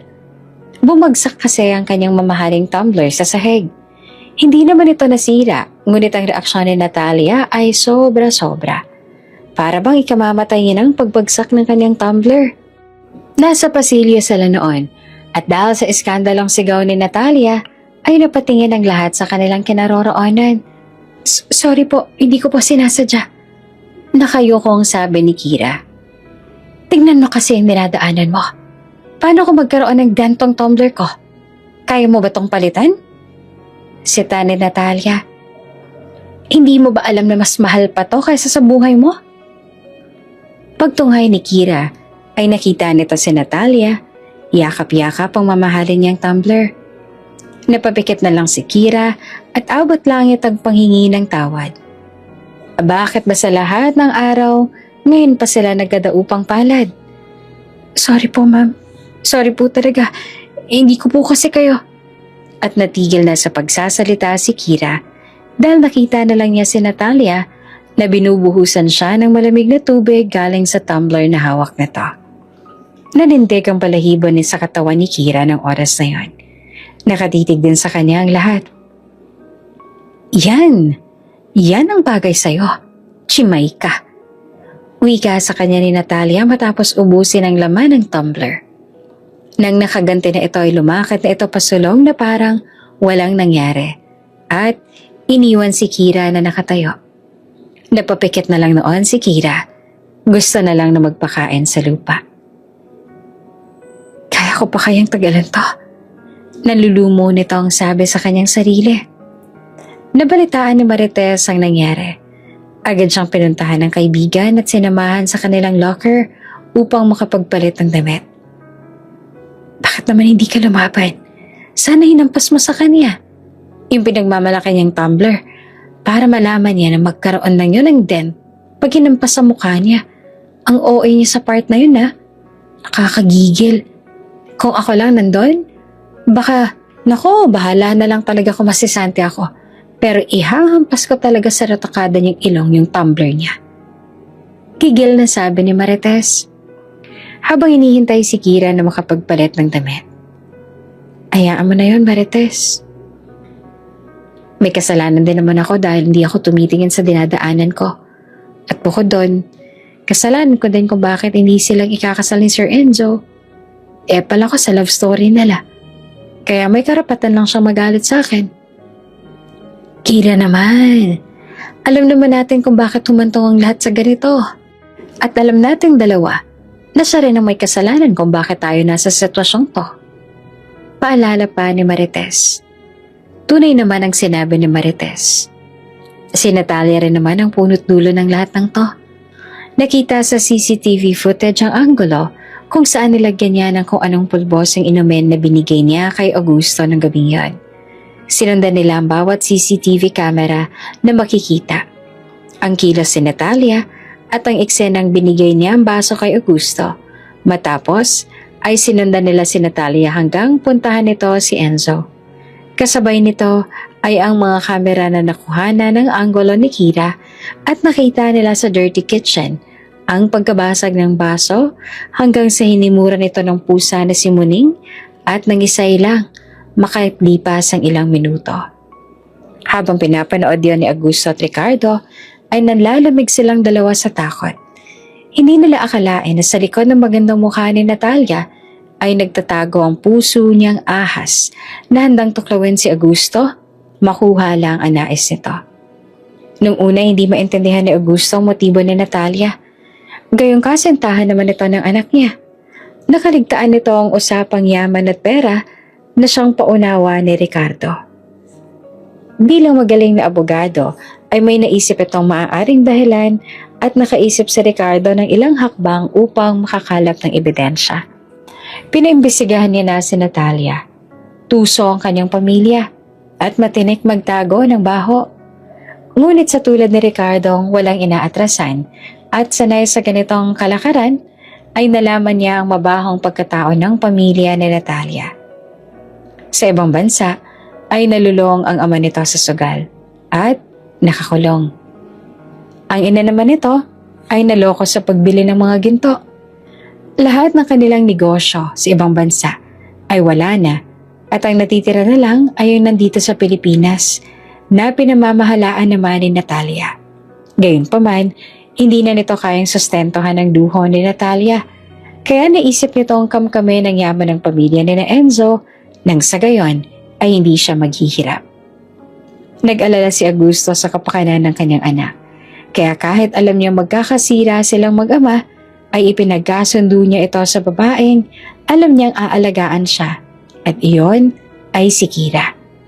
Inilihad na Ricardo at Augusto ang lahat ng to kay Kira at Marites. Natulala ng ilang minuto ang dalawa sa kanilang nalaman. Alam kong mahirap ang ipapagawa ko sa'yo. Huwag kang mag-alala. May kapalit itong malaking halaga. Alok ni Augusto sa dalaga.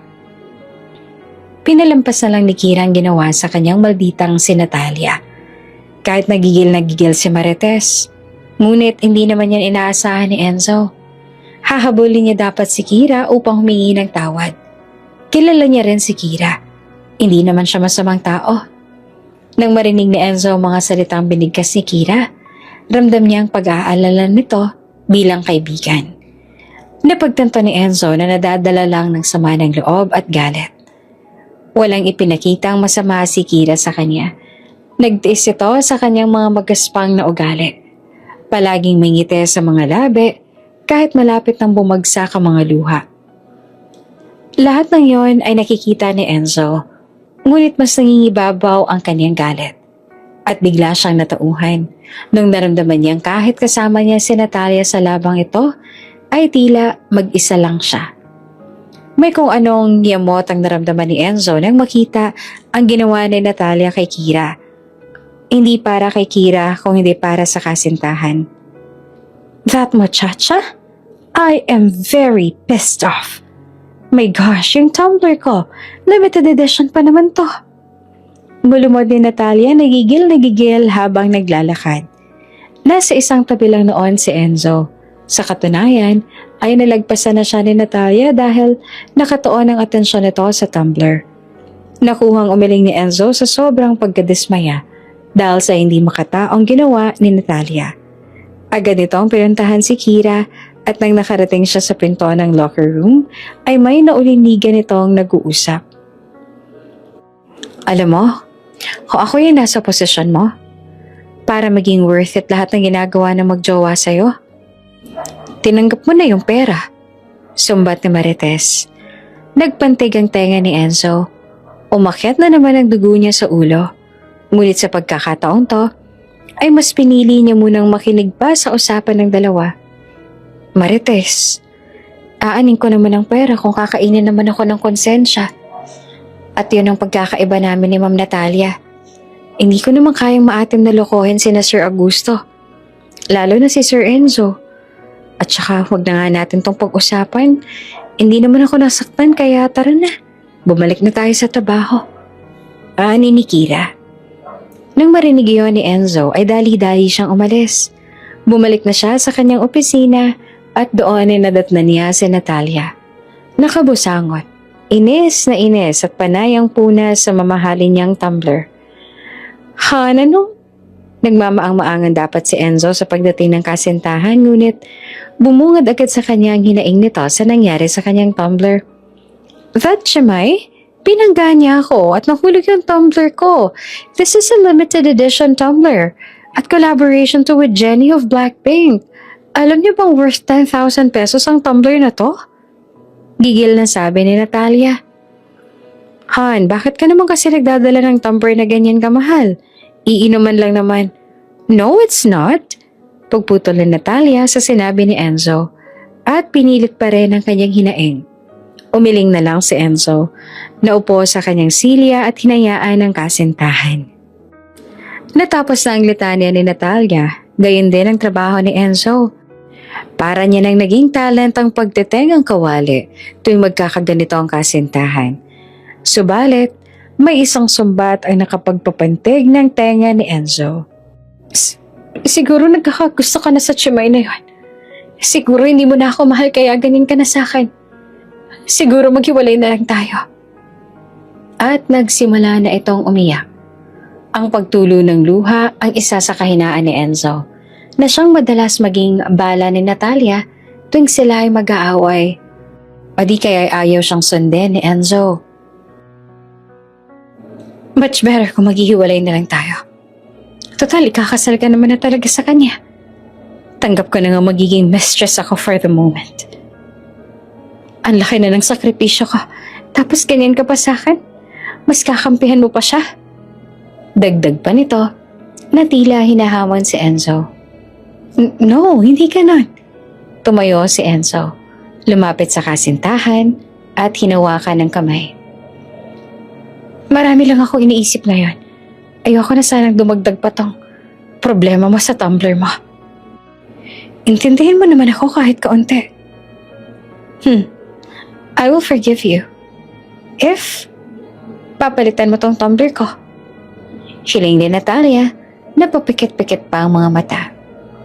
Ang limited edition na tumbler na yon ay naging daan upang magkaroon ng siwang ang nabubulagang mga mata ni Enzo sa tunay na ugali ni Natalia. Gusto niyang puntahan si Kira sa bahay nito upang makipag-usap. Makipagkwentuhan tulad ng ginagawa na noong hindi pa nangyayari ang lahat ng to. Ngunit nalalamon siya ng konsensya dahil mahal niya naman si Natalia at maaaring makasira lang ito sa tinatago nilang relasyon. Ayaw niya maghinala si Natalia dahil hindi lang sila Augusto ang may kailangang pinoprotektahan. Nandulumong umuwi si Enzo. Nakita niya sa terasa ang ama sa ikalawang palapag ng kanilang bahay. Umiinom ng tsaa. Nakatanaw sa kalangitan. Naiisip niyang puntahan ng ama. Dahil ito na lang ang tanging taong pwede niyang kausapin na hindi siya makokonsensya.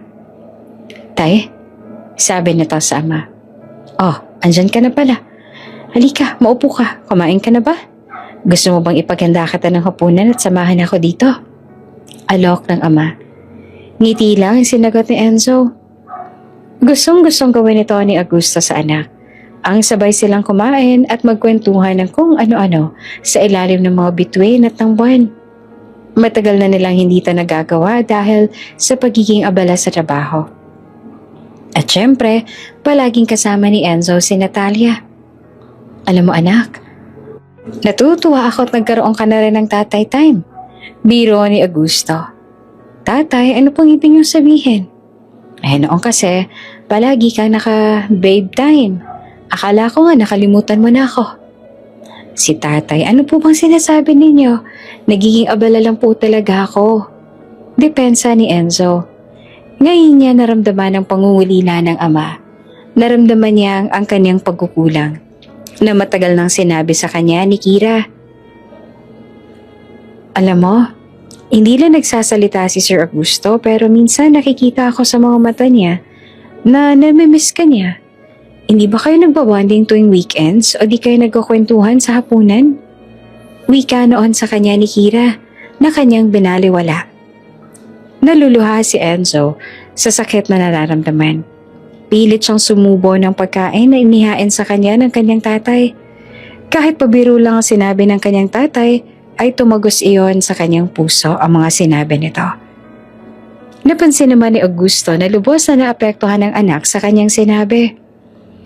Ay, ewan ko ba, dalan lang siguro to ng katandaan kaya masyado na ako nagiging emosyonal. Bawi pa ni Augusto. Mabilis na inubos ni Enzo ang pagkain. Naiiyak man, ay sarap na sarap siya sa kanyang kinakain kasama ang ama habang nasa terasa. Tatay, bakit gusto niyo po akong ipakasal kay Kira? Ano po bang meron sa kanya at sa dami ng babae? Kay Kira niyo pa talaga ako gustong ipakasal. Lakas loob na tanong nito sa ama. Humarap si Augusto sa anak. Dahil nakikita akong sa kanya katunay na magiging masaya. Mas maaalagaan ka niya at mas panatag ako kung siya ang makakasama mo. Pero hindi ko naman po siya mahal. Ang mahal ko po ay si... Alam ko. Pagputol ni Augusto sa sinabi ng anak. Si Natalia ang hinihiyaw ng puso mo.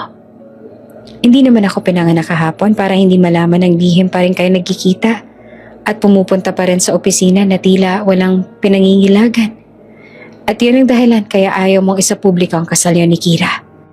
Napayuko si Enzo. Alam niyang mali, pero hindi niya maintindihan si Natalia. Ayaw niya magkahiwalay silang dalawa dahil siya ang mahal niya at hindi naman si Kira. Tatay, Enzo, kilala mo ako. Hindi ako kikilos ng ganito kung walang dahilan. At sana pagkatiwalaan mo lang ako sa ginagawa ko. Dahil ito lang naman ang tanging paraan para protektahan ka. Kahit wala na ako. Ani ni Augusto. Nang dahil sa pag-uusap nilang mag-ama, may mga bagay si Enzo ang napagtento. Hindi man maliwanag sa kanya kung anong dahilan ng ama, ramdam nito ang pagmamahal nito sa kanya. Sadyang nahihiwagaan lang siya sa mga nangyayari. Ngunit hindi siya hihintayin ng panahon upang maintindihan ang mga nangyayari. Dahil ano't anuman ay tuloy pa rin ang kasal nila ni Kira. Enzo, may gusto ka pa bang idagdag sa guest list para ma-finalize na sana ang lahat? Nahihiyang tanong ni Kira. Bagamat nabubuksan na ang mga mata ni Enzo sa mga nangyayari, ay malamig pa rin ang pakikitungo nito sa dalaga. Ikaw, kasal mo naman yan. Tugon na lamang nito. Kaharap nila ang wedding coordinator, napayuko na lamang ito ng todo. Bumuntong hininga naman si Kira at pilit nang umiti upang hindi mailing ang wedding coordinator. Okay na to, wala na po kaming idadagdag. Nakangiting sabi naman ni Kira. Bumaling ito sa binata. Sige Enzo, magpahinga ka na. Ako na lang ang haharap para sa mga final wedding plans. Alam ko namang pagod ka sa trabaho. Kahit na malamig ang pakikitungo ni Enzo, ay sobrang bait pa rin ni Kira sa kanya. Hindi niya maiwasang ikumpara ang kasintahan sa dalaga. Dahil hindi pa man din sila kinasal ni Natalia, ay puro na ito rant sa kanya. Siya ang laging nasusunod at siya lang ang laging tama. Kabaliktaran nito ni Kira na tahimik at handang makinig sa kanya. Naiintindihang pagod siya sa trabaho at walang reklamo doon. Sumasagi rin sa isipan ni Enzo na baka nagbabalat kayo lang si Kira. Ngunit kung ibabase niya ang lahat ng ito ayon sa pagkakakilala niya sa dalaga, ay tunay na ganito talaga ang ugali ni Kira. Maalaga at maunawain. Tulad nga ng sabi ng kanyang ama. Patayo na noon si Enzo nang may hinabol na sabihin si Kira. Nga pala, gumawa ko ng wedding plan natin. Nahihiyang sabi nito.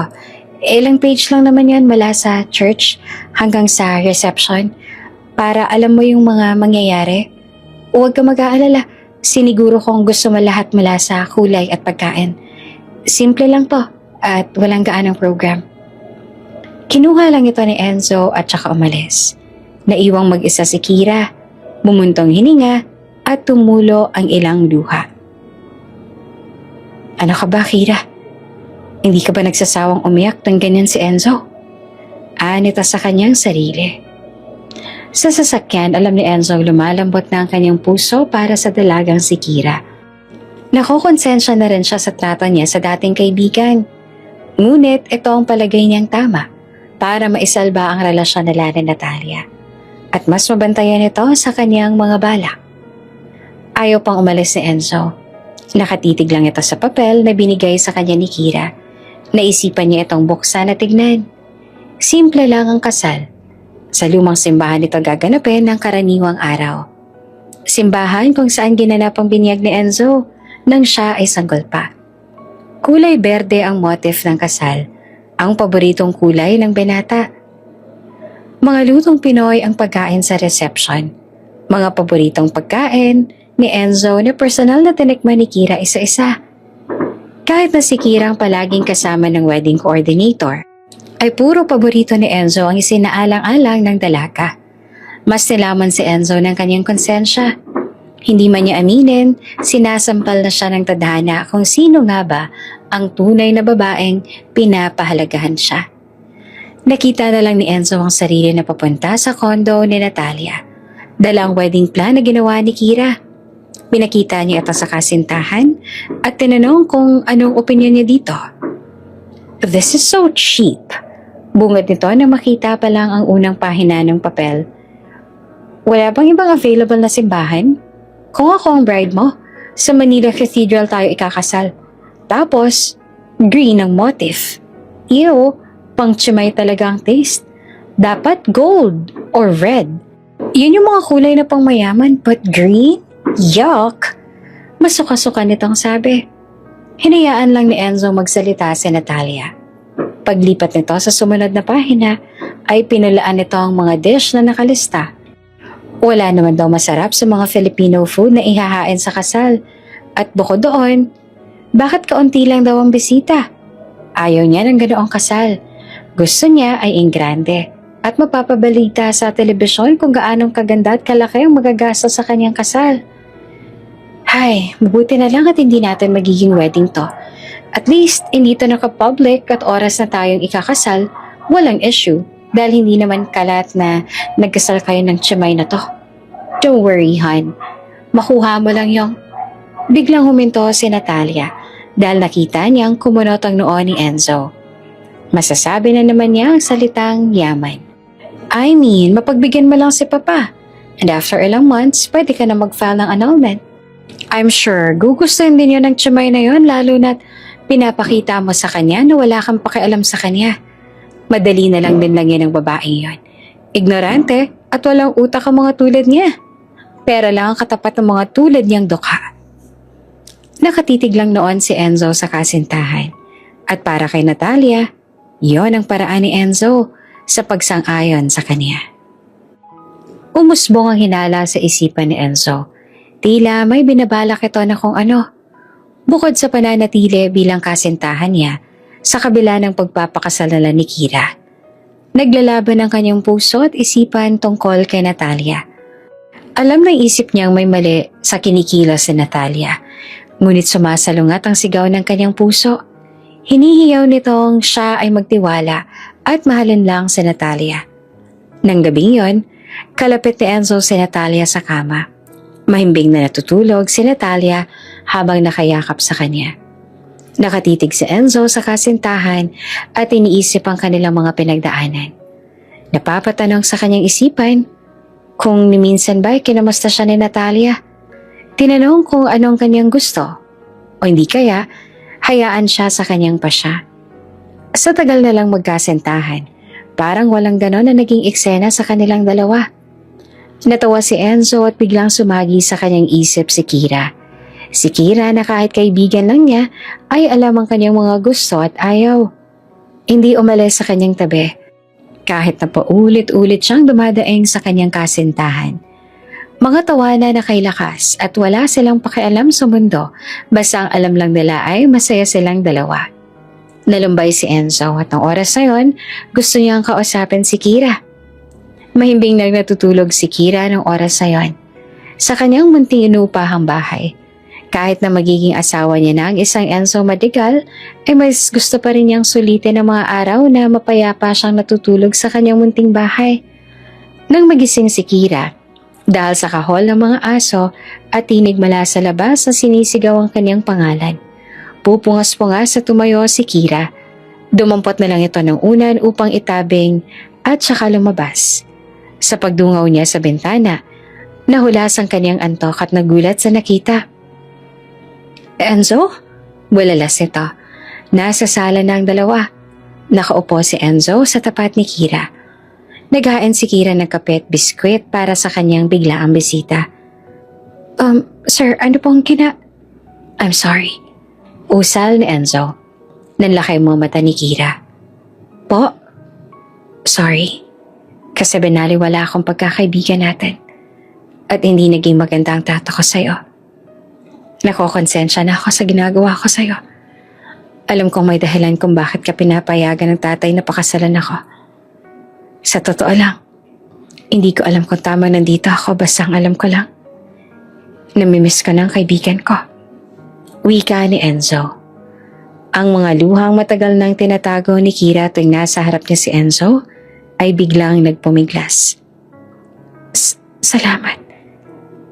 Salamat dahil kahit papano, napahalagahan mo yung pagkakaibigan natin. Marami pong gustong sabihin si Kira kay Enzo. Gusto niyang umamin at sabihin ang dahilan ng lahat ng to. Ngunit, pinangunahan siya ng takot. May hiling lang sana ako. Wika ni Enzo. Hindi naman umimik si Kira at nakatitig lang kay Enzo. Pakiusap. Umatras ka na sa kasal. Hiling nito. Bigla namang nanlamig si Kira. Naisip niyang ginagawa lang ito ni Enzo upang maging malaya. Kung hindi lang buhay ang magiging kapalit ng kanyang pag-atras, ay gagawin niya. Huwag lang masaktan pa si Enzo. Ngunit kung aatras siya, maaari itong ikapahamak ng binata sa kamay ng sakim na si Natalia. Sorry, pero hindi ko magagawa yun. Tumayo si Kira at tumalikod kay Enzo. Pero bakit? Please, ipaintindi mo sa akin kung bakit. Anong dahilan mo para napapayag ka ni tatay na pakasalan ako? Dahil ba sa pera? Magkano bang Isang malakas sa sampal ang sumalubong kay Enzo. Nanlilisik ang mga mata ni Kira sa galit. Oo, isa lang akong hamak na janitress. Pero hindi ako mukhang pera. Ginagawa ko tong lahat ng to dahil mahal kita. Mahal na mahal kita na handa kong isakripisyo ang lahat para sa'yo. Kumawala ang damdamin ni Kira na matagal nang nagtatago. Maski siya ay nagulat sa kanyang ginawa. Ngunit tapos na. Nasabi niya na ang nilalaman ng kanyang puso. Mahal. Mo, umalis ka na, please. Enzo.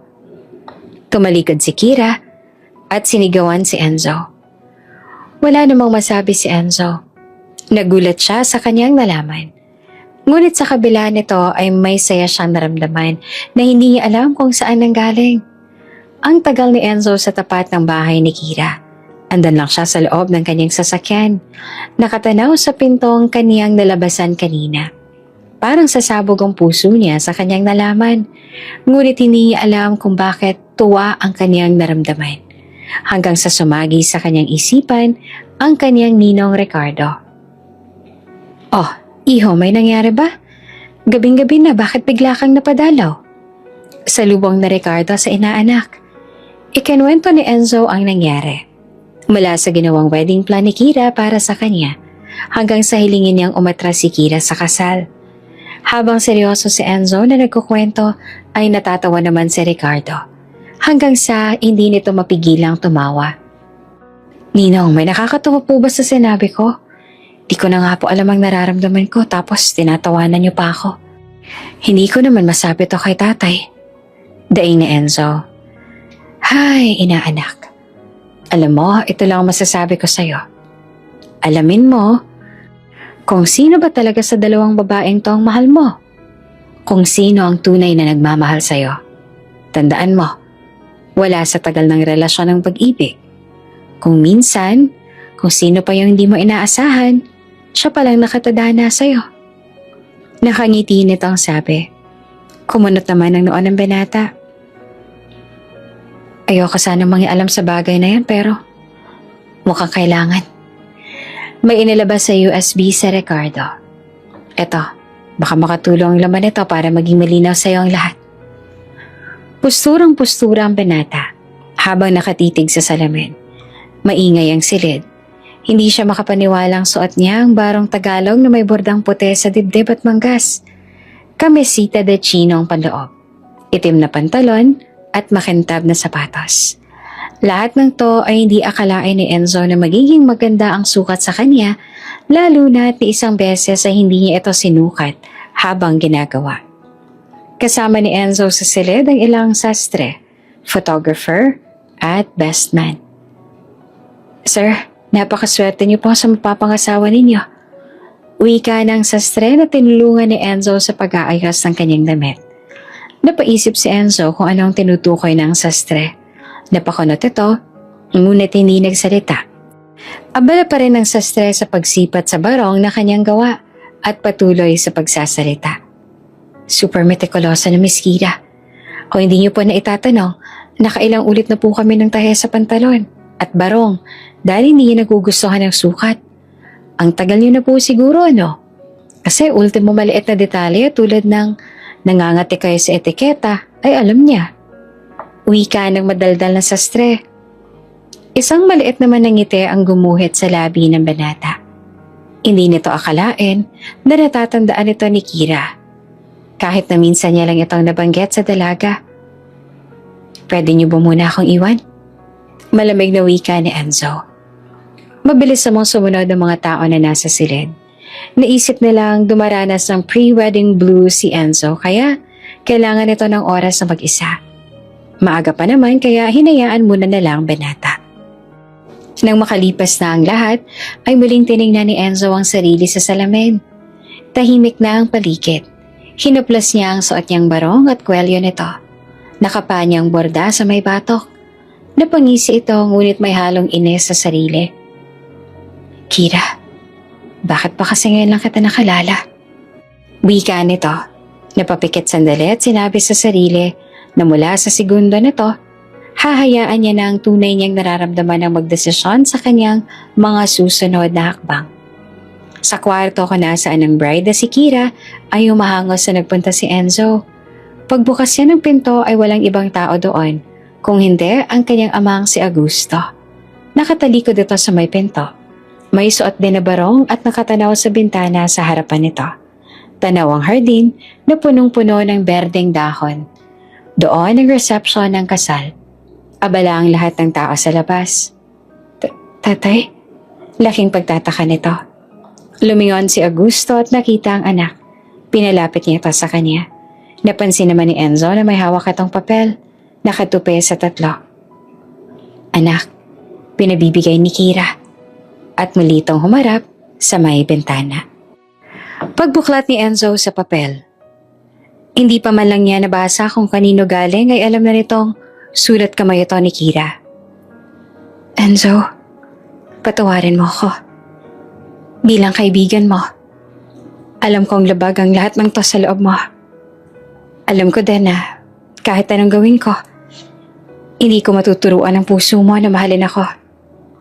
Aaminin ko, sobrang sakit para sa akin na ipagsiksikan ang sarili ko para mapansin mo. Pero ito lang ang tanging paraan para protektahan kita sa taong gustong manakit sa'yo. Akala ko kaya kong tiisin ang sakit na nararamdaman ko. Pero nung nakiusap sa harap ko, naisip ko, hindi ko pala kayang makita ka nagdurusa. Kaya naman, aatras na ako sa kasal. Ang hiling ko lang, na maging masaya ka at tigtas ka palagi. Paalam, Kira. Matapos basahin ni Enzo ang liham, natulala ito ng ilang segundo. Huwag kang mag-aalala. Kung ano mang laman ng sulat ay wala akong ideya. Gusto ko kaming basahin kanina ay nakukonsensya ako dahil para sa iyong sulat na yan. Ani ni Augusto. Ay, yun lang ang sinabi ni Enzo, ngunit alam na nito ang kahulugan ng sinabi ng kanyang anak. Nagpaalam siya kanina sa akin. Gusto kong pigilan siya pero hindi ko magawa. Nanalo ka na anak. Pinapunta ko na ang ninong Ricardo mo kay Natalia para kayo ang ikasal. Ito naman ang nais niyo, hindi ba? Wika nito, sabay baling sa anak. Tinanggap ko naman ang kahinatnan ko noong una pa lang. Wala namang permanente sa mundo. Itong lahat ng to, malilimutan din lahat ng to. At sa kabilang buhay, sarili ko lang din naman ang madadala ko. Pero anak, ginagawa kong lahat ng to para protektahan ka. Kaso, mukhang kahit anong gawin ko, kayo pa rin ni Natalia ang sinasabi nilang endgame. Ginawang biro na lang ni Augusto ang sitwasyon. Sa katunayan, wala naman siyang pakialam kung kitilin ni Natalia ang kanyang buhay ora mismo. Ang tanging kinakatakot nga lang ay kung ganun din ang gawin nito sa kanyang anak nang dahil lang sa pera at yaman. Subalit, yun na yata ang kanilang kapalaran. Ang mawala sa mundo at maiwan ng anak sa kamay ng isang babaeng gahaman. Tatay, hindi naman po sa... Shhh! Biglang niyakap ni Augusto ang anak. Best wishes, anak. Tandaan mo, I'm very proud of you. Wika nito. Sige na, mag-ayos ka na. Ito dapat ang pinakamasayang araw mo dahil ikakasal ka na sa taong mahal mo. Mapatawad niyo sana ako sa ginawa ko. At palagi mong tatandaan na mahal kita. Hindi maintindihan ni Enzo ang nararamdaman. Dapat ay masaya siya dahil si Natalia na ang kanyang pakakasalan. Ngunit tila ba para bang namamaalam na ang kanyang ama. Sakay ng bridal car, nasa loob na to si Natalia. Suot ang wedding gown ni Kira na mabuti na lang ay kasukat niya. Irritable man dahil ni isa sa detalye ng kasal ay wala siyang gusto, ay pinilit niyang tanggapin ang sitwasyon. Okay lang to, Natalia. Calm down. Kesa naman walang matupad sa plano mo at maging second wife ka. This is much better. Wika nito sa sarili.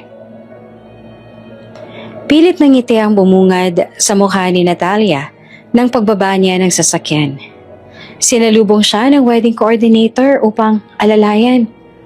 Magkahalong kaba at tuwa ang kanyang naramdaman.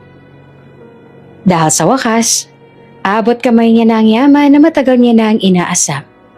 Sa wakas, hindi ko na kailangang kumitil ang buhay para lang makuha ang yaman ni Enzo. Ngayon magiging asawa niya na ako. Alam ko na makukuha ko ng buong yaman niya Dahil mahal na mahal niya ako, pwede na ako magbuhay reyna. At literal na humiga sa pera. Kilig nitong sabi. Tumunog na ang wedding song. Hudyat na pububuksan ang pinto ng simbahan upang siya ay pumasok. Pumikit si Natalia upang damhin ang sandaling yon. Naramdaman ni Natalia ang mahinang hangin gawa ng pagbukas ng pinto. Ngumiti ito at marahang minulat ang mga mata. Nang oras ding yon, nasa terminal ng bus si Kira, kasama si Marites. Bitbit ang maleta at lahat ng kanyang mga madadala pauwi sa probinsya. Kira, sigurado ka na ba sa gagawin mo? Wala na bang atrasan to? Wika ni Marites na may halong lungkot. Oo, Marites. Wala nang atrasan to.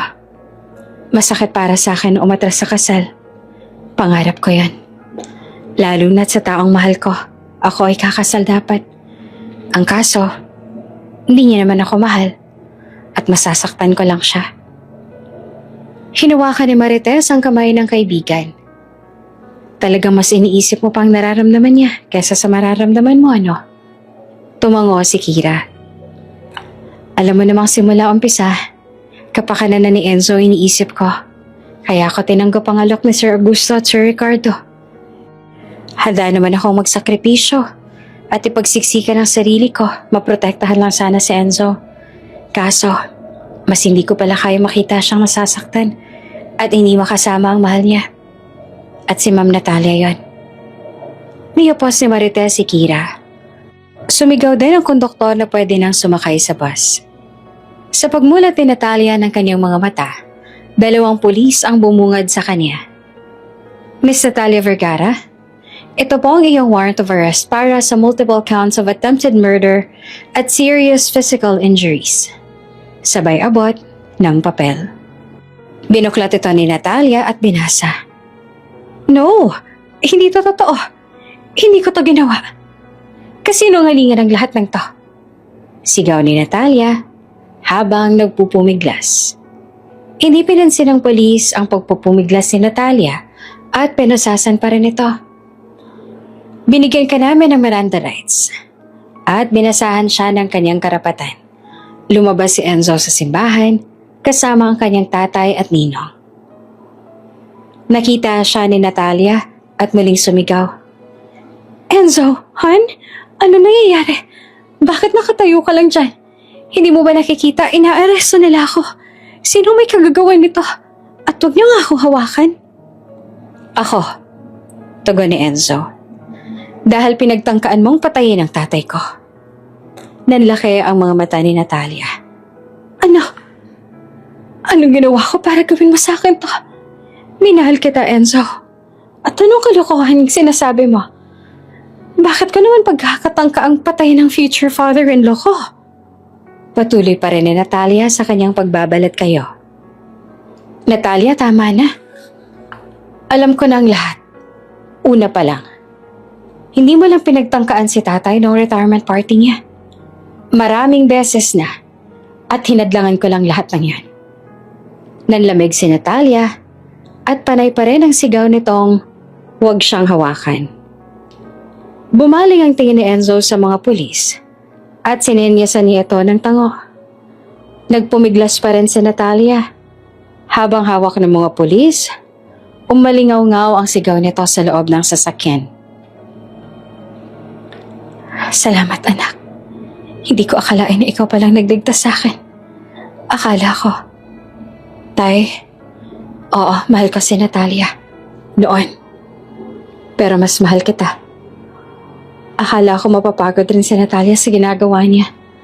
At pagkasal na kami, ay hihinto na siya sa ginagawa niya. Pero mali ako. Lalo na nung maging malinaw na sa akin kung sino talaga ang mahal ko. Ani ng binata. Isang sasakyan naman ang huminto sa tapat na mag-ama. Mamaya na kayo magdramahan dyan, may hahabulin pa tayong bus. Sigaw ni Ricardo. Sa terminal ng bus papuntang Port pa Marinduque ay nasa tabi ng bintana si Kira. Nakatanaw sa labas. Malayo ang tingin na tila lumilipad ang isipan.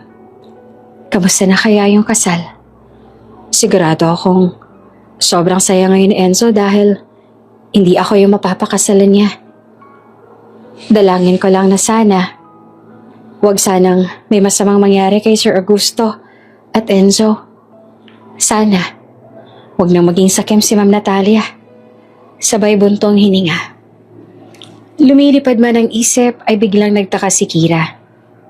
Kanina pa siyang nakasakay ng bus, ngunit hindi pa rin umaandar. May narinig na rin siyang reklamo mula sa ibang pasahero. Tumayo si Kira upang makiisyoso. Sandali lang po, yung driver po kasi natin ay sinamaan bigla ng tiyan. Sandali lang po. Pakiusap ng konduktor. Ninong, wala na po bang ibibilis ng sasakyan? Tarantang sabi ni Enzo. Enzo, sandali lang, pati naman ako'y natataranta na. Ani ni Ricardo na siyang nasa Manobela. Patungo ang tatlo sa bus terminal. Nang magpaalam si Kira na aatrasa sa kasal, ay inutusan ni Augusto upang sundan ng dalaga kung saan man ito pumunta. May maliit na pag-asa kasi itong natitira na baka biglang magbago ang ihip ng hangin. At si Kira na pala ang mahal ng kanyang anak. Sabi naman ng tao ko nasa terminal ng bus para ang bus na sinakyan ni Kira. Nagkaroon daw ng LBM yung driver kaya may oras pa tayo. Ani ni Augusto. Napasandal si Enzo. Humawak sa kanyang sentido. Pag hindi tayo umabot sa terminal, pupuntahin ko siya sa probinsya. Ngumiti naman si Augusto. Oo anak, gawin mong tinitibok ng puso mo. Dahil ngayong alam kong nasa tama ka naglandas. Patawarin mo ako dahil all this time, ako palang iniligtas mo. Matagal na. Alam naman ni Enzo ang balak ni Natalia, ang kunin ng kanilang yaman. Mahal naman niya si Natalia. Ngunit mas mahal niya ang ama. Hindi niya kayang mawala silang dalawa. Kaya gamit ang kanyang koneksyon at pera, lahat ng taong ginagamit ni Natalia upang utusang kitilin ang buhay ng ama ay kanyang sinusupal pala ng pera. Laking pasasalamat niya dahil nadadaan naman sa pera ang mga ito. Kung kaya, ligtas ang kanyang ama magpahanggang ngayon. Subalit hindi niya akalaing mismong si Natalia na ang gagawa ng paraan upang mawala sa kanyang landas si Augusto. Hindi niya ito ay nakala. Kaya nang napanood niya ang CCTV footage na binigay ng kanyang ninong Ricardo, ay laking gulat niya sa kayang gawin ni Natalia. Tuluyan ang nawala ang pagmamahal niya sa kasintahan. Napagtanto na yun pala ang ibig sabihin ni Kira, kaya ito pumayag na magpakasal sa kanya. Siya ang pinoprotektahan ng lahat. Dahil alam nilang mahal na mahal niya si Natalia. Kaya isang mabigat na desisyon ang ginawa ni Enzo. Isinuplong niya sa pulis si Natalia. Sa tulong ng kanyang ninong Ricardo ay naging matibay lalo ang mga ebidensya. At ngayon, hinahabol na nila ang tunay niyang mahal at yon ay si Kira. Ayun, tanaw ko na yon. Enzo, sandali na lang. Sigaw ni Ricardo. Huminto sandali ang sasakyan gawa ng pagpala ng traffic light. Kasabay nito ay bumaba si Enzo at tumakbo papuntang terminal. Nako, Gusting, hintayin na lang natin na mag-go ang traffic light. Hindi na natin kayang tumakbo tulad ni Enzo. Natatawang sabi ni Ricardo. Oo, Ricardo. Kayang-kaya na yan ni Enzo. Nakangiti naman itong sabi. At bago pa man umayos ang tiyan ng driver, umabot si Enzo sa terminal ng bus at nakita si Kira. Anong ginagawa mo rito? Gulat ang tanong ni Kira. Pilit na sumakay si Enzo sa bus at hinanap si Kira. Nandito ako para pakasalan ng babaeng mahal ko. Wika nito, sabay labas ang singsing na kanilang wedding ring. Pero, mahal din kita, Kira. At ngayong malaya na ako kay Natalia, pwede na kitang mahalin ng buo at walang pag-aalanlangan. Kaya naman, Kira, ba't tumbakal? Will you marry me? Tanong ng binata, sabay luhod sa gitna ng pasilyo ng bus. Oo naman. Pakakasalan kita kahit saan pa. Umiiyak na sabi ni Kira. Okay, kung gano'n, saan niyo ba gustong ikasal dito sa loob ng bus o sa may harap nitong terminal? Mamili na kayo at ikakasal ko na kayo ora mismo. Hingal na sabi naman ni Ricardo, kasama ni Augusto na tumakbo upang maabutan ng dalawa sa bus. Ang tagpong yon ang pinakamasayang araw ni Enzo at Kira sa kanilang buhay. Dahil ng oras na iyon, sa tulong ng kanyang ninong Ricardo, ay ikinasal sila sa mismong terminal. Walang magarbong entourage, gown at gayak. Maraming naantig ng oras na yon dahil wala na silang sinayang na oras para selyuhan ang kanilang pagmamahalan. Samantala, dumaan ang mga buwan. Napatunayan sa korte ang ginawa ni Natalia. Pinatawan siya ng 12 taon na pagkakakulong. Hindi na muling binalak ni Enzo na magpakita sa dating kasintahan kahit nakikiusap ang pamilya nito sa binata. Dahil oras na para sa sariling kaligayahan naman niya ang dapat niyang pagtuunan. Sa loob ng simbahan kung saan dapat ikakasal sina Enzo at Kira ay dumalo sila ng misa. Matapos ang misa ay naupo muna sila sandali. Sumandal si Kira sa balikat na Enzo. Alam mo, kahit hindi tayo dito kanasal, magiging memorable na lugar pa rin to para sa atin. Ani ni Kira. Bakit naman? Dahil dito sa lugar na to, ako natauhan na ikaw talaga ang mahal ko at hindi si Natalia. Umiling si Kira at bumaling kay Enzo. Hindi dahil dito ko gustong binyagan ng magiging little Enzo or little Kira natin. Sabay abot ng pregnancy test na may 2 guhit. Walang mapaglagyan ng tuwa ang lahat, lalo na sina Augusto at Ricardo. Habang pinagmamasa ng dalawa mula sa likod, ay nakikita nila ang isang bagong henerasyon na punong-puno ng pagmamahal at kabutihan. Masaya ako, Gusting, at nasaksihan pa natin tong lahat. Ani ni Ricardo. Ako rin, Ricardo. Salamat sa Diyos. Dahil matapos ang unos, ay isang munting bahaghari ang lumitaw para sa panibagong bukas.